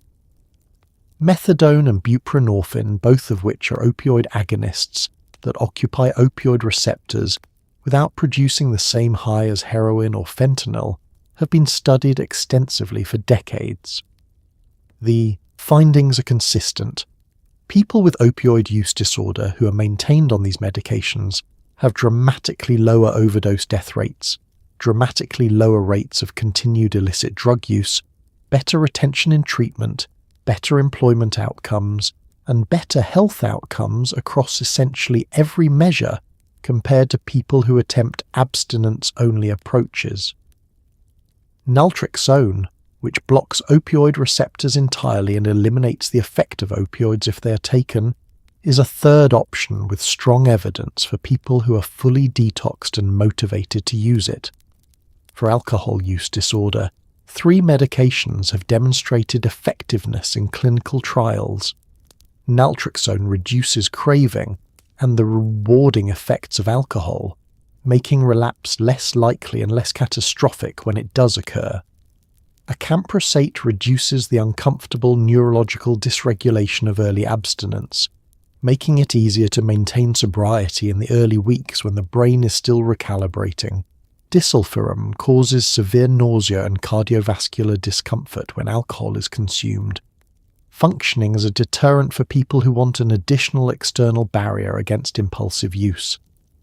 None of these medications are magic. All of them work better in combination with behavioral support than alone, but they work. The evidence is not ambiguous. For nicotine, varenicline and bupropion both significantly improve quit rates beyond what willpower and nicotine replacement alone achieve by targeting the neurological mechanisms of craving rather than simply replacing the nicotine. The quit rates with medication-assisted treatment for nicotine are meaningfully better than without, and the safety profile of both medications is well established. Now here is the part that should make you angry. In the United States, where the opioid crisis kills over 100,000 people a year, fewer than 20% of people with opioid use disorder who need medication, assisted treatment receive it. The primary barriers are not medical. They are stigma, specifically the belief, held by some clinicians, some family members, some judges, and some treatment programs with 12-step ideologies, that medications for addiction constitute replacing one drug with another and therefore do not represent real recovery. This belief is not supported by evidence. It is a moral position dressed in medical language, and the people who die because of it are real people who deserve better than a treatment system organized partly around whether their recovery looks sufficiently pure from the outside. Everything we've discussed so far has involved a chemical introduced into the body, a molecule that crosses the blood-brain barrier, attaches to receptors, floods the dopamine system, triggers adaptation, produces dependency. The mechanism is pharmacological. The substance is the agent. But the brain's reward system does not actually require a chemical to be hijacked. The same dopaminergic pathways that respond to cocaine and heroin also respond to behaviors, specifically to behaviors that reliably produce reward, that can be pursued compulsively, and that activate the same escalating cycle of craving, use, temporary relief, and returning need that defines substance addiction. Gambling disorder was the first behavioral addiction to be officially recognized in the American Psychiatric Association's Diagnostic Manual, in the most recent edition, and that recognition was the result of decades of research showing that problematic gambling produces neurological changes that are structurally identical to those seen in substance addiction. The same reward circuitry, the same dopamine dynamics, the same prefrontal cortex impairment, the same loss of control despite negative consequences, the same failed attempts to stop, the same reorganization of life around the behavior at the expense of everything else. The phenomenology is indistinguishable. The mechanism is the same. Calling it something categorically different from substance addiction is a distinction that the brain does not make. The slot machine is an instructive example because its designers, working from the same psychological research that addiction scientists use, have essentially engineered a behavioral addiction delivery system. Variable ratio reinforcement, the reward schedule in which a behavior is reinforced at unpredictable intervals, is the most powerful known schedule for generating compulsive behavior. It is more effective at maintaining behavior than fixed schedules, more resistant to extinction, and more likely to produce the kind of escalating engagement that looks, from the outside, like someone who cannot stop. The slot machine is built around this schedule, so is the social media feed, with its unpredictable distribution of likes and comments and notifications that might matter, or might not. So is a certain category of video game with loot box mechanics and daily login rewards. These are not accidents of design. They are the application of behavioral psychology to the construction of products that are more engaging because they are more compulsive. Internet gaming disorder, compulsive pornography use, compulsive shopping, and several other behavioral patterns are currently under active research, and increasingly described in clinical terms that overlap significantly with the addiction framework. The field is not fully settled. Not every researcher agrees on where the line between habit and disorder should be drawn, or whether the addiction label is the most useful one for behaviours that don't involve a foreign chemical. But the people who present to clinical settings unable to stop gambling or gaming despite losing their jobs, their relationships, and their financial stability are not well served by a framework that insists their problem is categorically different from other forms of addiction simply because no molecule was involved. Numbers have a particular quality in conversations about mass suffering.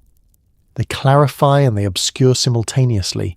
They give a sense of scale that individual stories cannot, and they remove, in the same gesture, the specific weight of each individual life those numbers represent. The opioid crisis in North America, which is the epicenter of the worst of it, though not the only place affected, has produced numbers of a scale that genuinely require effort to hold in mind as human rather than statistical. In the United States, drug overdose deaths passed 100,000 in a single year for the first time in the early 2020s, with the vast majority involving synthetic opioids, primarily illicitly manufactured fentanyl. 100,000 deaths in 12 months in one country. That number exceeds American combat deaths in Vietnam in a single year, not over the course of the war. It exceeds the peak annual death toll of the HIV epidemic in the United States. It is larger than the population of many mid-sized cities, and it has occurred every year for several consecutive years, which means the cumulative death toll from the opioid crisis has now surpassed any previous drug crisis in American history by a margin that is not close. Canada has experienced a proportionally comparable crisis, with overdose death rates per capita that in certain provinces have been among the highest in the world during the worst years of the fentanyl epidemic. The United Kingdom has seen rising opioid and drug-related deaths, though the pattern is shaped differently by different drug availability. Australia, while experiencing a different drug landscape dominated more by methamphetamine, has its own crisis of scale. The geography varies. The mechanism, the flooding of unregulated drug supplies, with substances of unpredictable potency, is the same. Behind each of those numbers is a person who was, at some specific earlier point, someone's child. Many of them were parents. Many of them had jobs, friendships, hobbies, plans for the following weekend. Many of them did not intend to become addicted. The largest and most rapidly growing category of opioid overdose deaths in the fentanyl era includes people who were not regular opioid users, people who used drugs occasionally and socially, people who took a pill at a party that they believed was one thing and was not. The randomness and the breadth of who is dying is one of the most important features of the current crisis, because it pushes against the comfortable narrative that overdose deaths happen to a specific kind of person who made specific kinds of choices.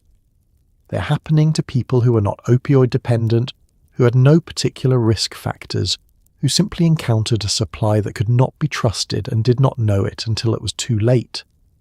The numbers are not an abstraction. They are a count, and the count is still going up.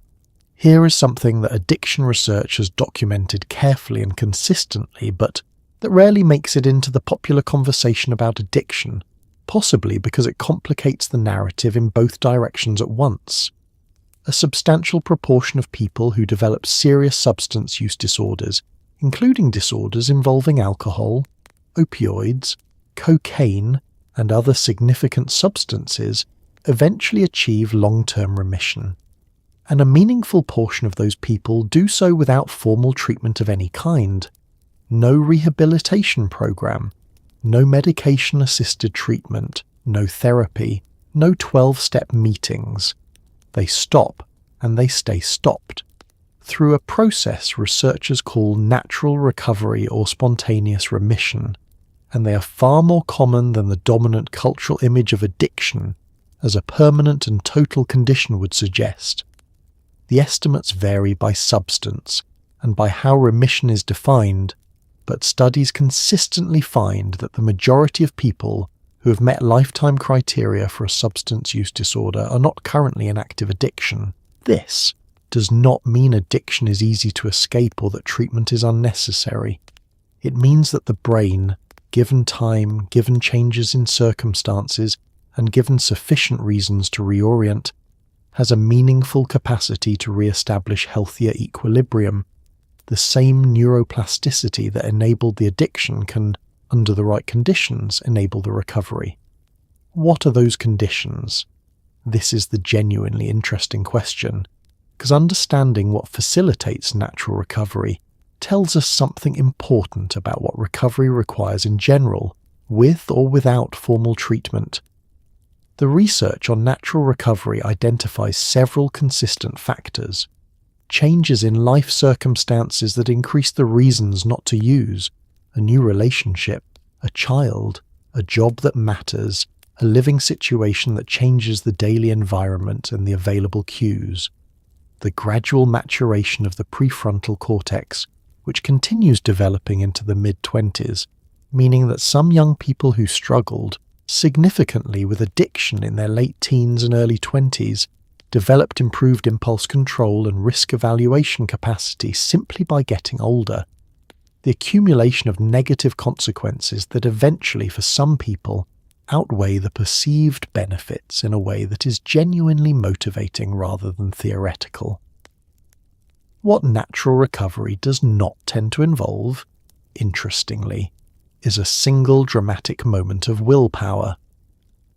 The stories people tell about their natural recoveries tend to emphasize gradual shifts, changing priorities, and the availability of something better to move toward rather than simply moving away from the substance. This aligns closely with what treatment research suggests works, not pure abstinence-focused willpower, but the construction of a life that is genuinely rewarding enough to compete with the substance's appeal. The rat park again.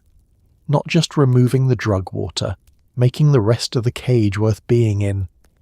None of this should be read as an argument against seeking help. For many people, particularly at the more severe end of the spectrum, natural recovery is simply not achievable without significant support, and delays in seeking that support are often costly in ways that are irreversible. But the existence of natural recovery does push back, usefully and importantly, against the version of the addiction story that makes it sound like a one-way door. It isn't, for most people.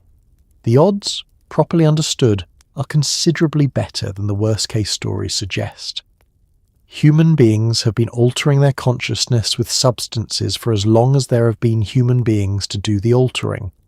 This is not a modern problem that arrived with industrialization or permissiveness, or the decline of family values.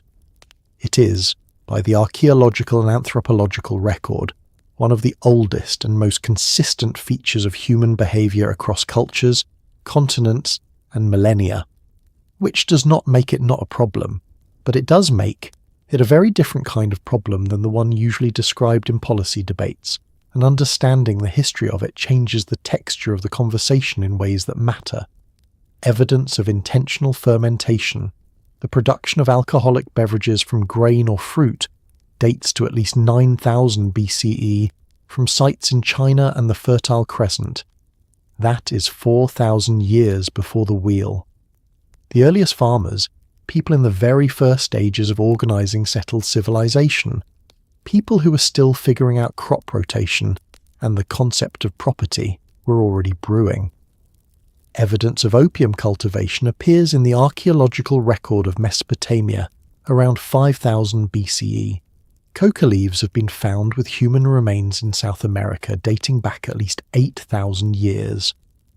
Cannabis used for ritual and medical purposes appears independently across Central Asia, South Asia, and Sub-Saharan Africa in the ancient record.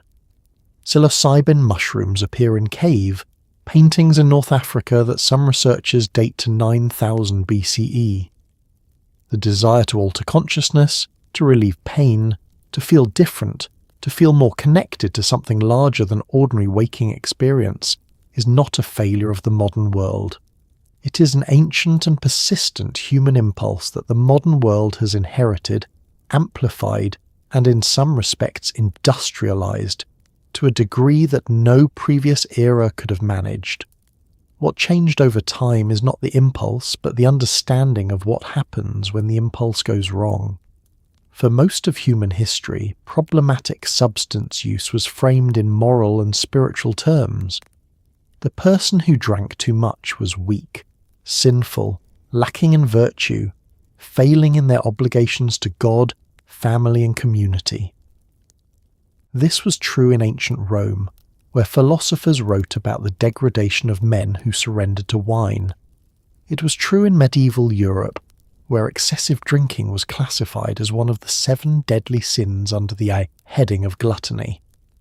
It was true in early colonial America, where public drunkenness was punishable by fine, by the stocks, and by public humiliation designed to shame the offender back into compliance with community standards.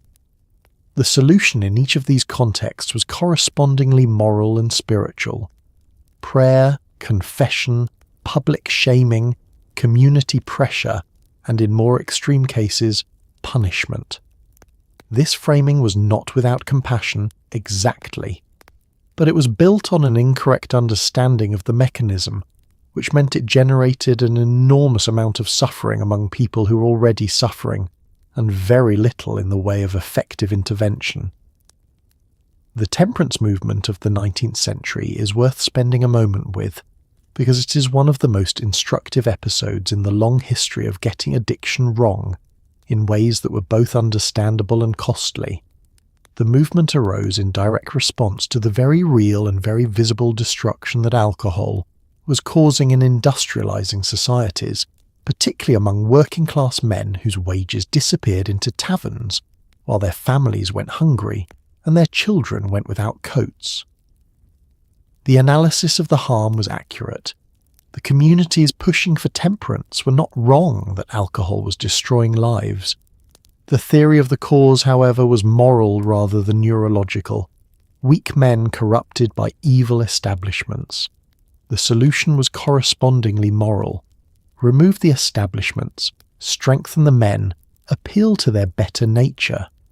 This produced a genuine reduction in consumption in some communities and periods, and it produced eventually national prohibition in the United States in 1920. Prohibition is one of history's more thorough case studies in the gap between a theory of human behavior and actual human behavior. It reduced overall alcohol consumption. It also created organized crime infrastructure that persisted long after repeal, drove alcohol production underground and removed all quality control from the supply, produced a generation of Americans who associated drinking with transgression, and therefore found it more exciting rather than less, and demonstrated with reasonable clarity that eliminating legal access to a substance does not eliminate the neurological drive that produced demand for it. People found other ways. They always do. The lesson was available. It has not been fully learned, as the history of drug prohibition in the decades that followed would demonstrate repeatedly. The disease model of addiction, which began gaining ground in the mid-20th century, through the work of researchers like E. Morton Jelinek, and through the growing cultural influence of Alcoholics Anonymous, shifted the framing from moral failing to medical condition. This was genuine progress. It reduced some of the most corrosive stigma, created institutional space for treatment rather than purely punishment, and opened the door to the neurological and pharmacological research that has since produced the most complete and useful understanding of addiction anyone has ever had. But the disease model also has its limits, and those limits matter for how we respond to the problem today.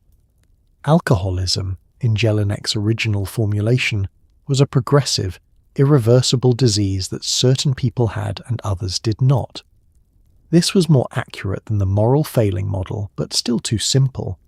it implied a binary that the research doesn't support and produced a treatment culture built primarily around the idea of permanent total abstinence as the only valid outcome, a framework that works well for some people and poorly for others. The framing we are slowly moving toward, complex, uncomfortable, resistant to easy slogans, is one in which addiction is understood as a chronic condition, arising from the interaction of neurobiology, genetics, developmental history and environment, manageable with the right support, responsive to treatment, capable of remission, and neither a simple choice nor a simple disease.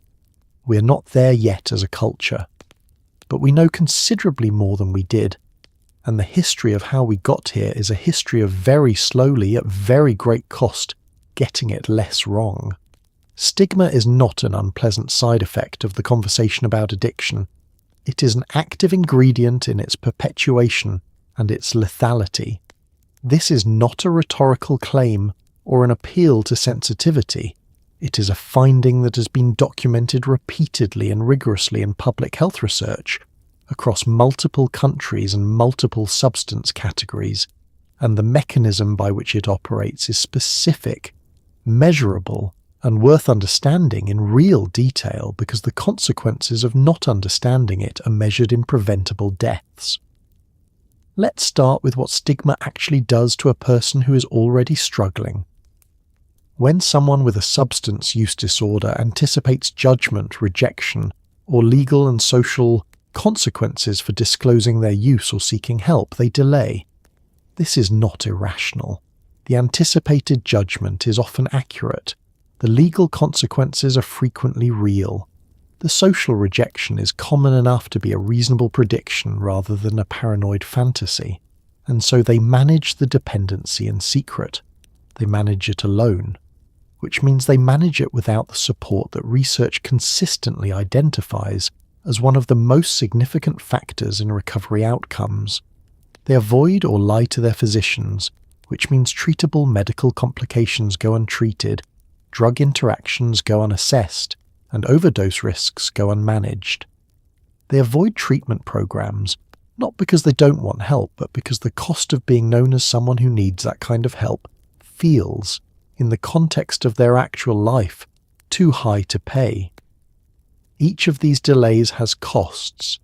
Sometimes those costs are measured in years of continued harm, sometimes in lives, the shame itself, independent of the practical barriers it creates, does something specific to the brain. Shame activates the threat response system. It elevates cortisol and stress hormones.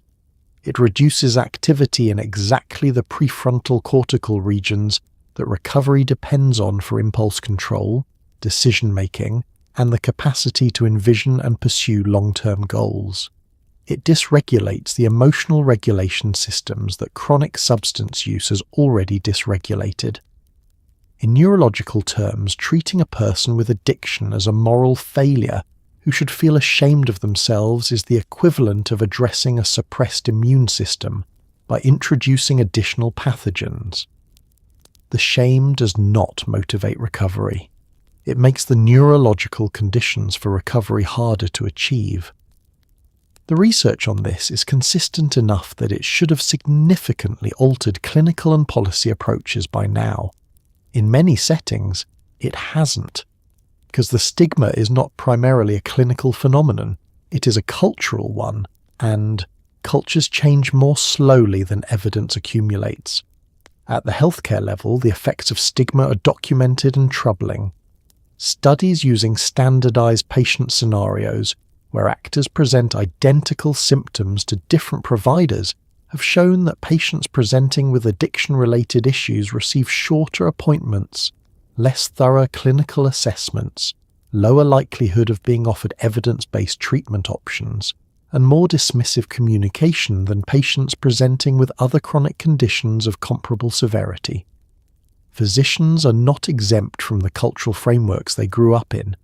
A cultural framework that treats addiction as weakness or moral failing naturally produces clinicians who, consciously or not, allocate less care to patients they have implicitly categorized as less deserving of it.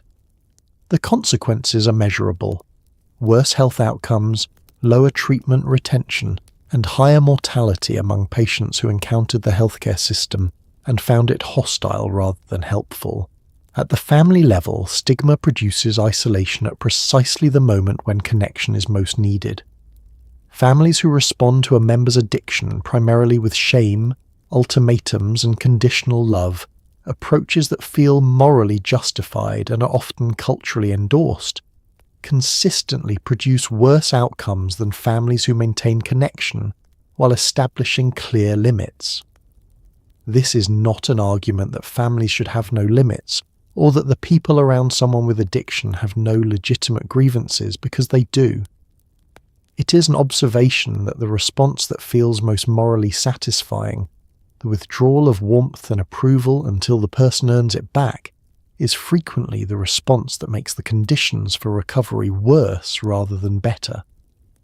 At the policy level, stigma is the engine of the war on drugs, which has been the dominant framework for addiction policy in the United States and many other countries for the last 50 years.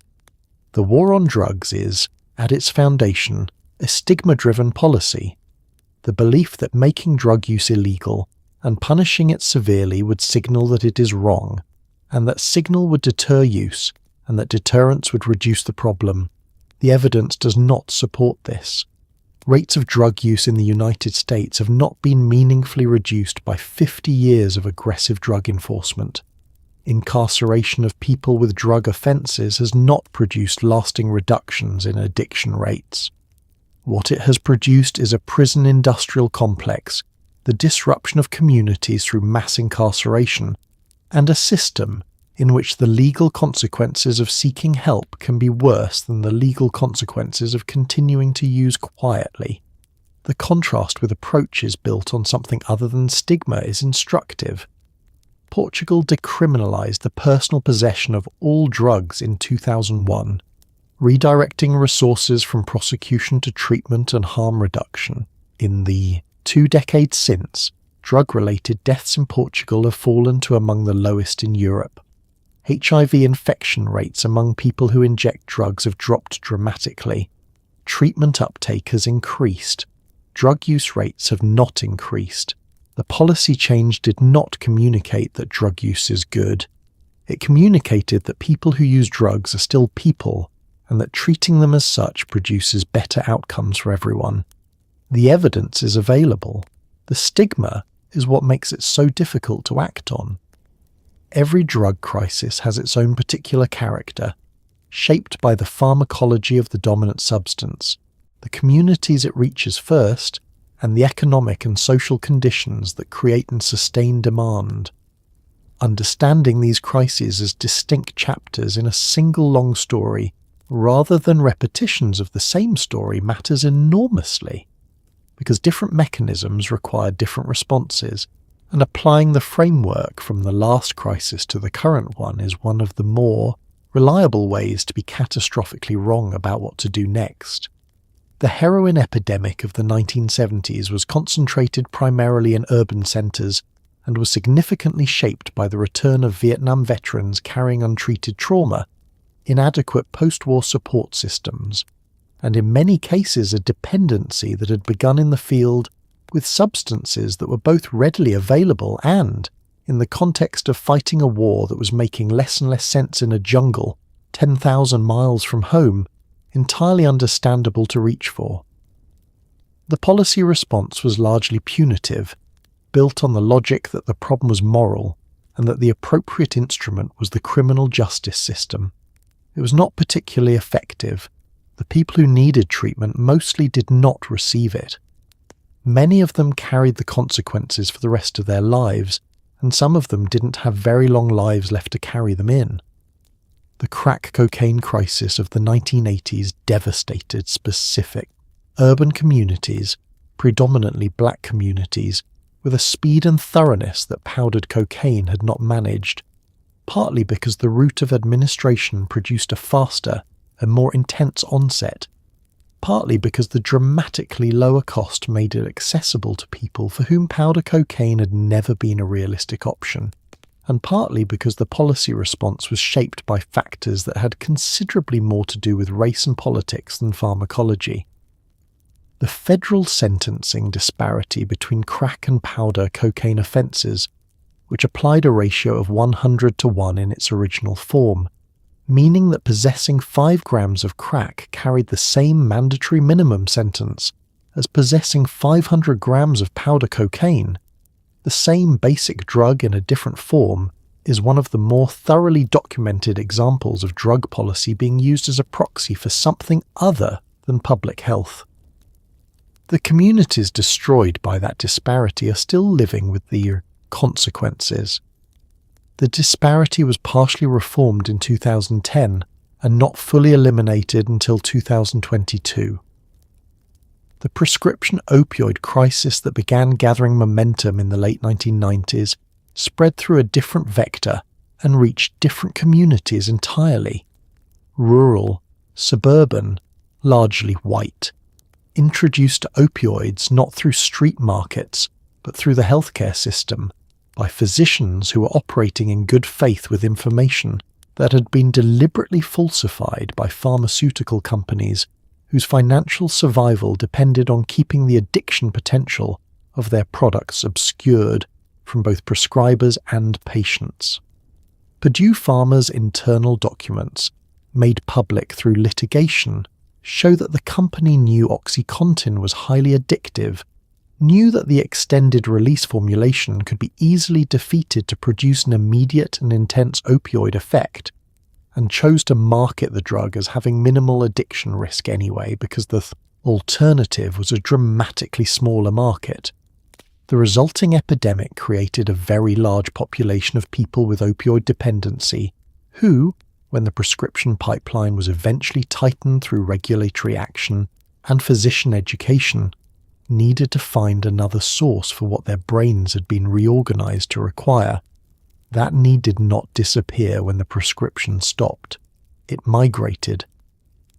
The fentanyl era is the product of that migration intersecting with a separate and independently catastrophic development. The emergence of illicitly manufactured synthetic opioids as the dominant product in the street drug supply. Fentanyl is a synthetic opioid originally developed for surgical anesthesia and palliative care, for managing the severe pain of cancer patients for whom other opioids were insufficient. In legitimate medical use, administered by trained professionals in controlled doses, it is an extraordinarily valuable medication. In the context of an unregulated street drug supply, its properties become a source of mass casualties. The potency is the core of the problem. Fentanyl is between 50 and 100 times more potent than morphine by weight, which means the therapeutically active dose is measured not in milligrams, but in micrograms. A microgram is 1,000th of a milligram, which is itself 1,000th of a gram. We are talking about quantities that are not only invisible to the naked eye, but that are smaller than can be reliably measured with any equipment a person is likely to have access to outside a pharmaceutical laboratory. The margin between a dose that produces the desired effect and a dose that stops respiration is extraordinarily narrow, and it is a margin that varies from batch to batch, from pill to pill, from one side of a tablet to the other, in ways that no amount of careful purchasing can reliably account for. The economics of fentanyl drove its proliferation through the market with a logic that required no coordination or conspiracy to operate. A kilogram of heroin produces a certain number of marketable doses. A kilogram of fentanyl, at equivalent dosing, produces many times that number at a fraction of the production cost. For drug trafficking organizations operating on commercial logic, the transition to fentanyl was obvious, and once it began it was essentially irreversible, because organizations that didn't make the transition were priced out of the market by those that did. The end users, the people at the bottom of the supply chain, did not consent to this transition, and in many cases did not know it had occurred. What happened to the supply is what happened. Fentanyl appeared in heroin, then largely replaced it. Then it appeared in cocaine, in methamphetamine, in counterfeit pills pressed to look like oxycodone, Xanax and Adderall, in MDMA, in virtually every category of street drug in North America, and increasingly in Europe and elsewhere.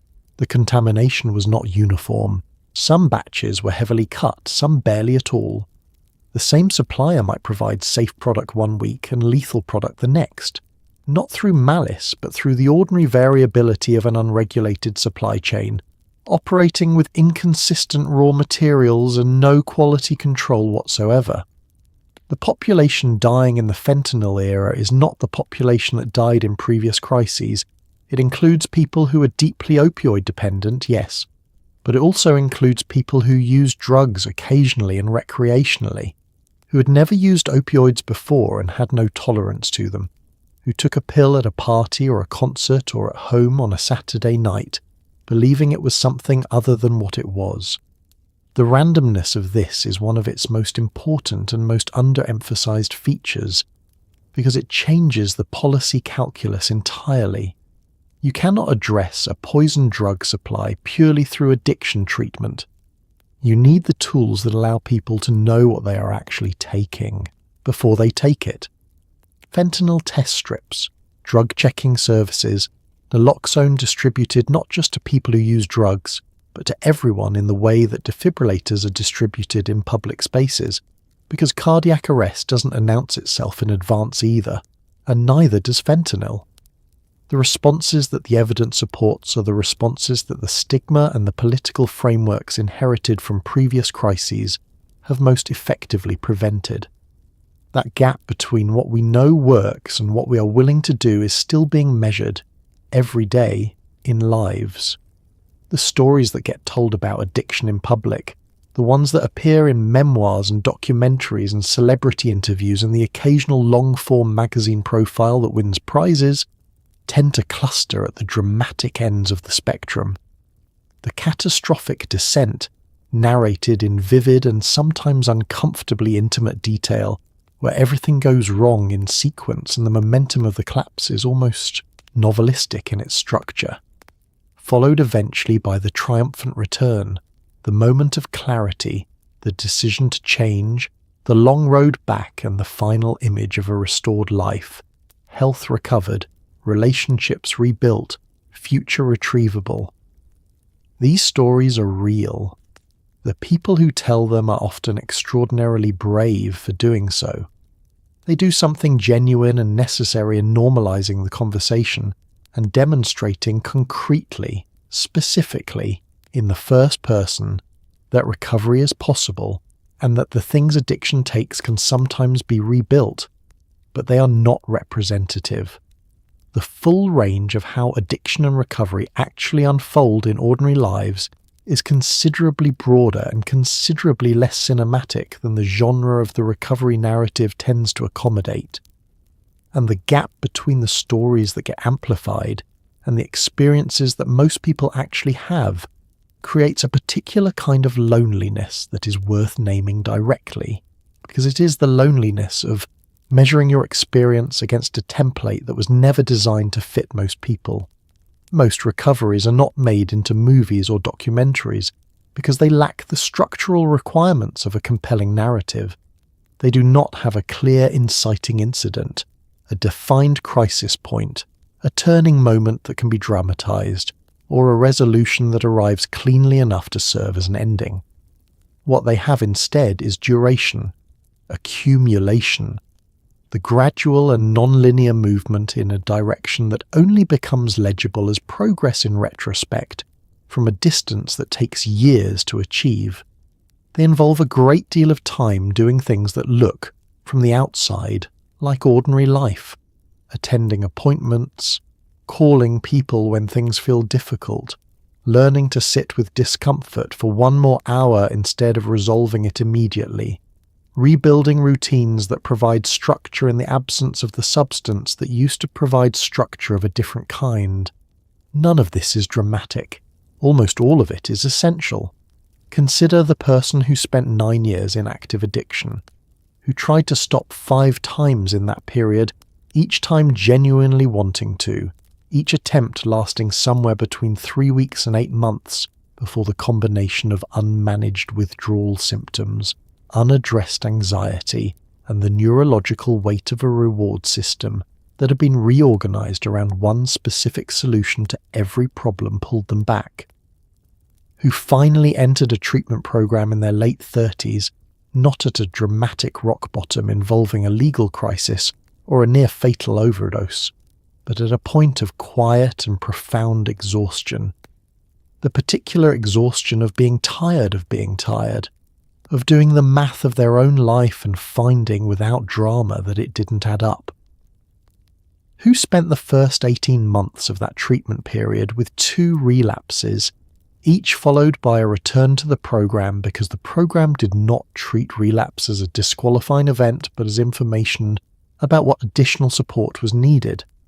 Who is now 7 years into sustained recovery, working in a field that uses their actual capacities, with a relationship that is honest in ways their previous relationships were not, with a relationship to their own past that is neither shame-filled denial nor constant definition.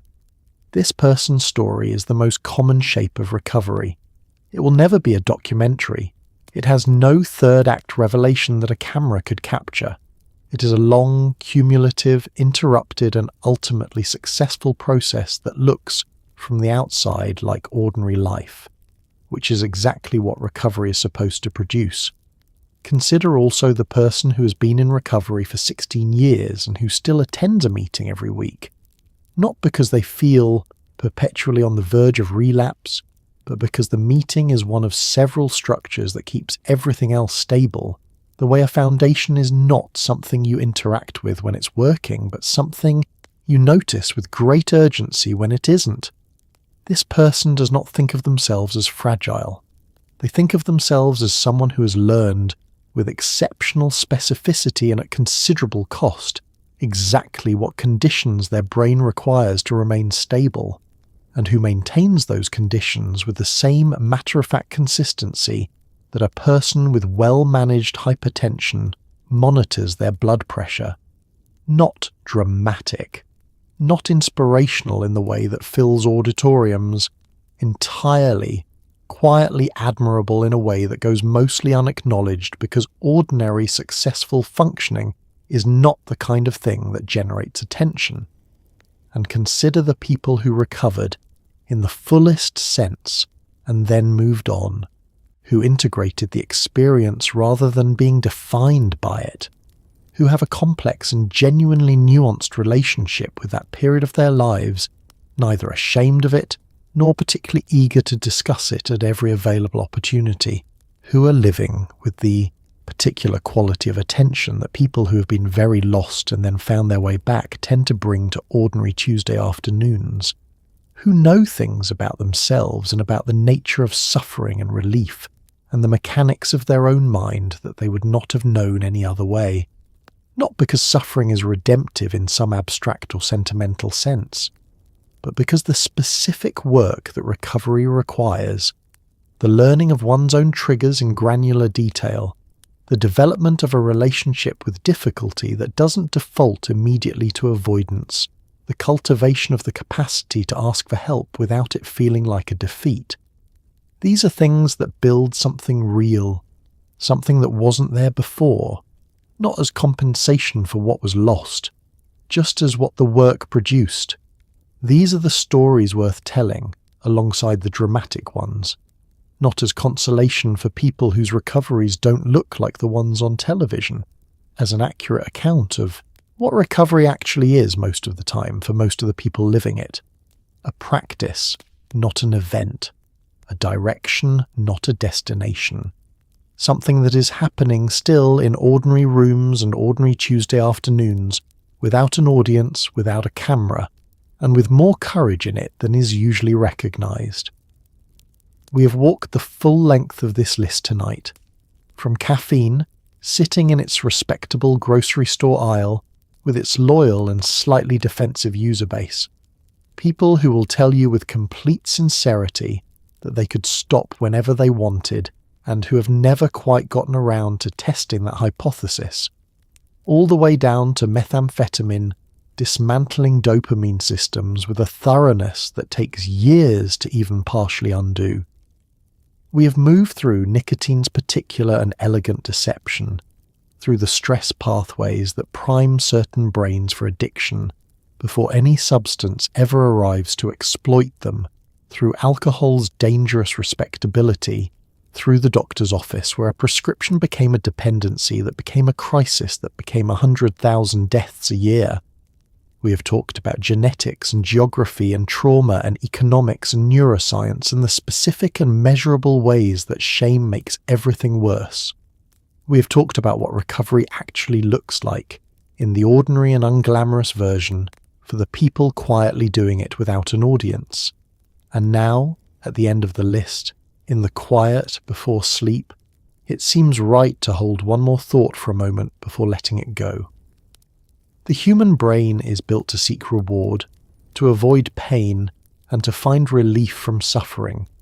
It is built to remember what worked and to return to it, with increasing efficiency and decreasing deliberation, for as long as the strategy appears viable. These are not flaws in the design. These are some of the most fundamental and most successful features of a system that has been keeping the species alive in genuinely dangerous conditions for a very long time. Your ancestors who most efficiently learned to encode reward, to pursue it reliably, and to avoid the things that hurt them were the ones most likely to survive long enough to reproduce. You are, in a direct and literal sense, the beneficiary of a reward system that was extraordinarily good at the job it was originally designed to do. The problem is not the system.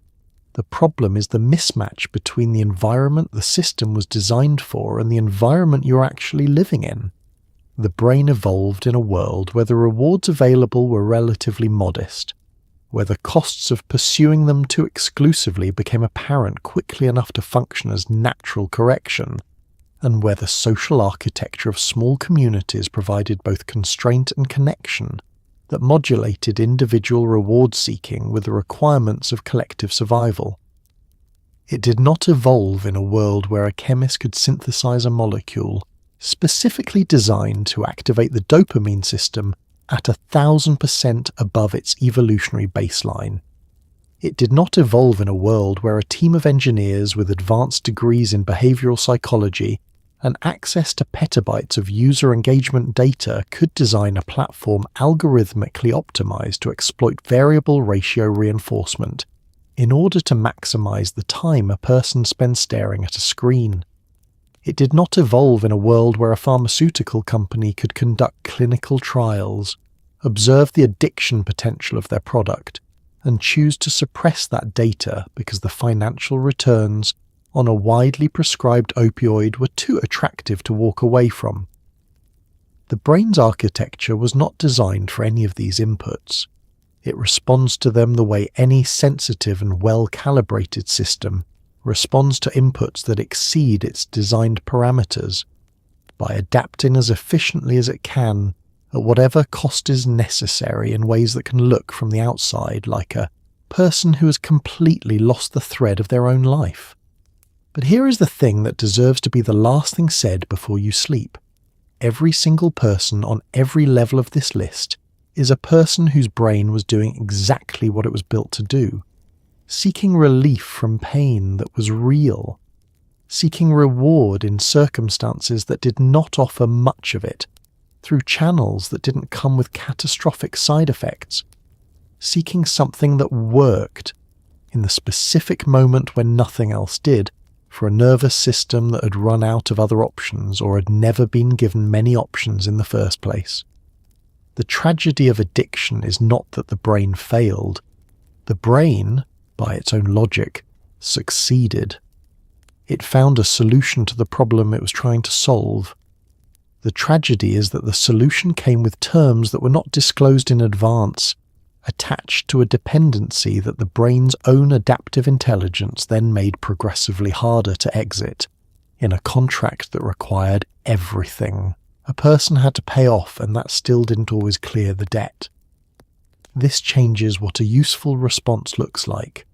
Not punishment for a brain behaving according to its own design, not shame for seeking relief from genuine suffering, which is what humans have always done and will always do.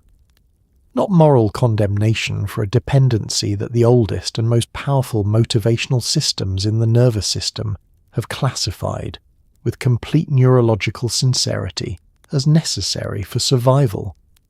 The useful responses are practical, compassionate, and built around the actual mechanisms involved rather than around the cultural comfort of having somewhere to place the blame. Reducing the chronic stress that primes certain brains for addiction before any substance arrives to exploit that priming. Making treatment genuinely accessible without the financial and social barriers that currently mean the gap between needing help and receiving it is often measured in years.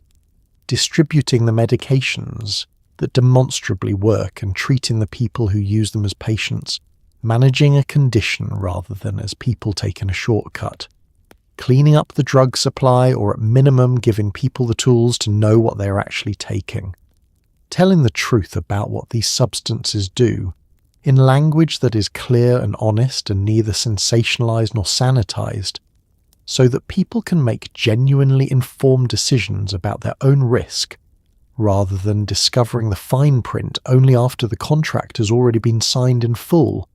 None of this is complete. None of it is easy. The crisis is ongoing, the deaths are ongoing, the policy debates are ongoing in ways that cost real and specific lives every day they remain unresolved. The understanding is incomplete and contested and subject to revision as the research continues. But the understanding is better than it has ever been at every level, from the molecular biology of the dopamine synapse to the epidemiology of overdose geography to the clinical evidence base for treatment approaches that actually work. And understanding, however partial, however slowly it translates into the policies and practices and cultural shifts that change what actually happens to actual people, is always and without exception where better responses begin.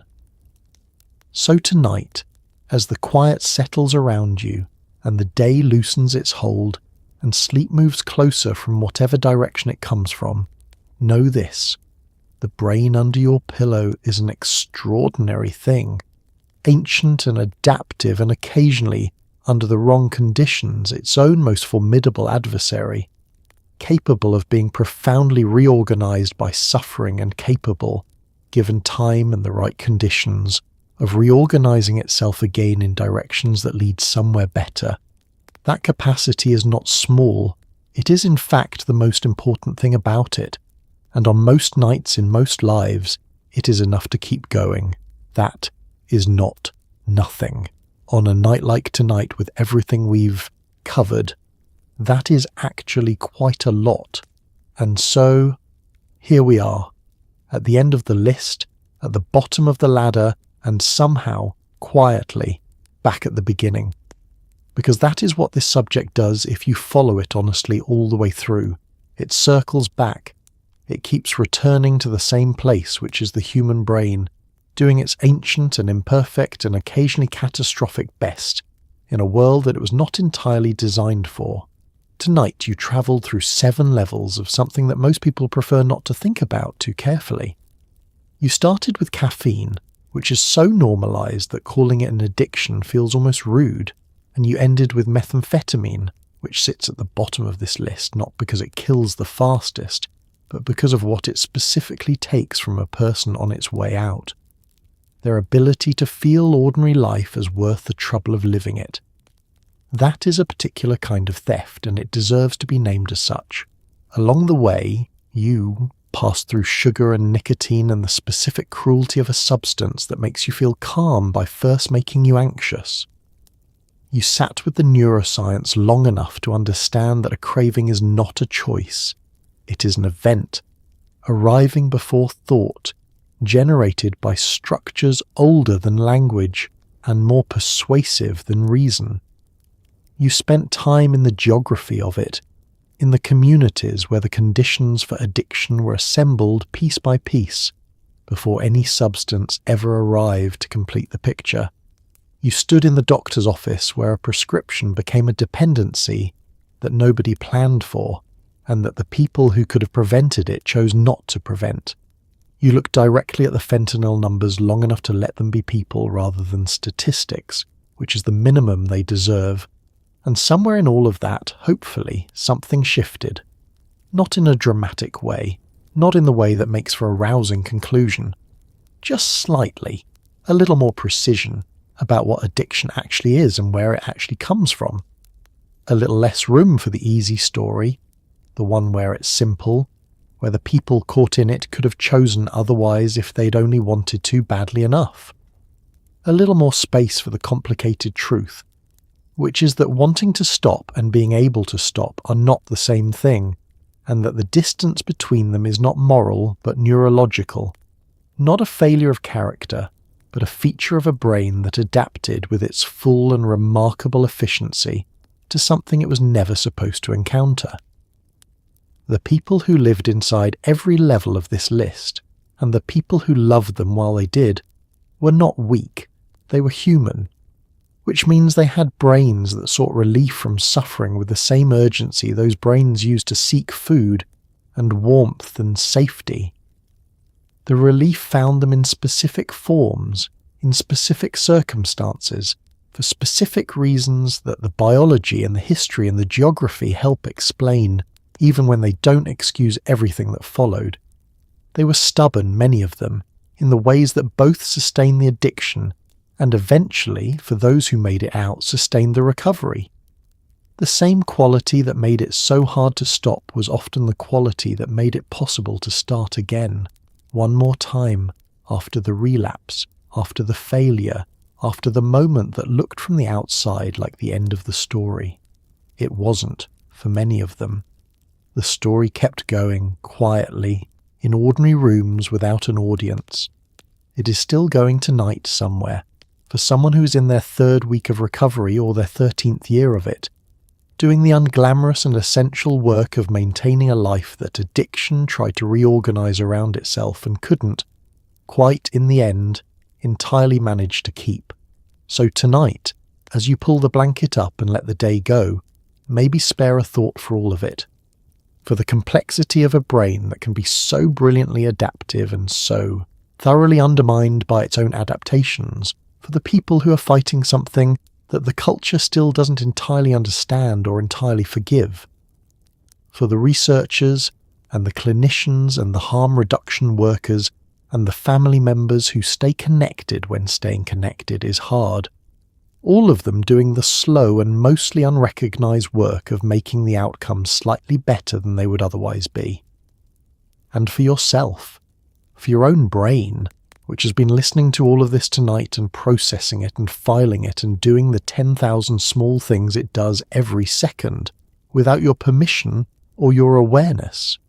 It is, whatever its history and whatever its vulnerabilities, still here, still running, still capable by the evidence of the last hour of sitting with difficult things long enough to understand them a little better than before. That is not a small thing. That is, in fact, the whole thing. Sleep well. The morning is coming, and the brain under. Your pillow will be there to meet it. That is, on most nights, exactly enough.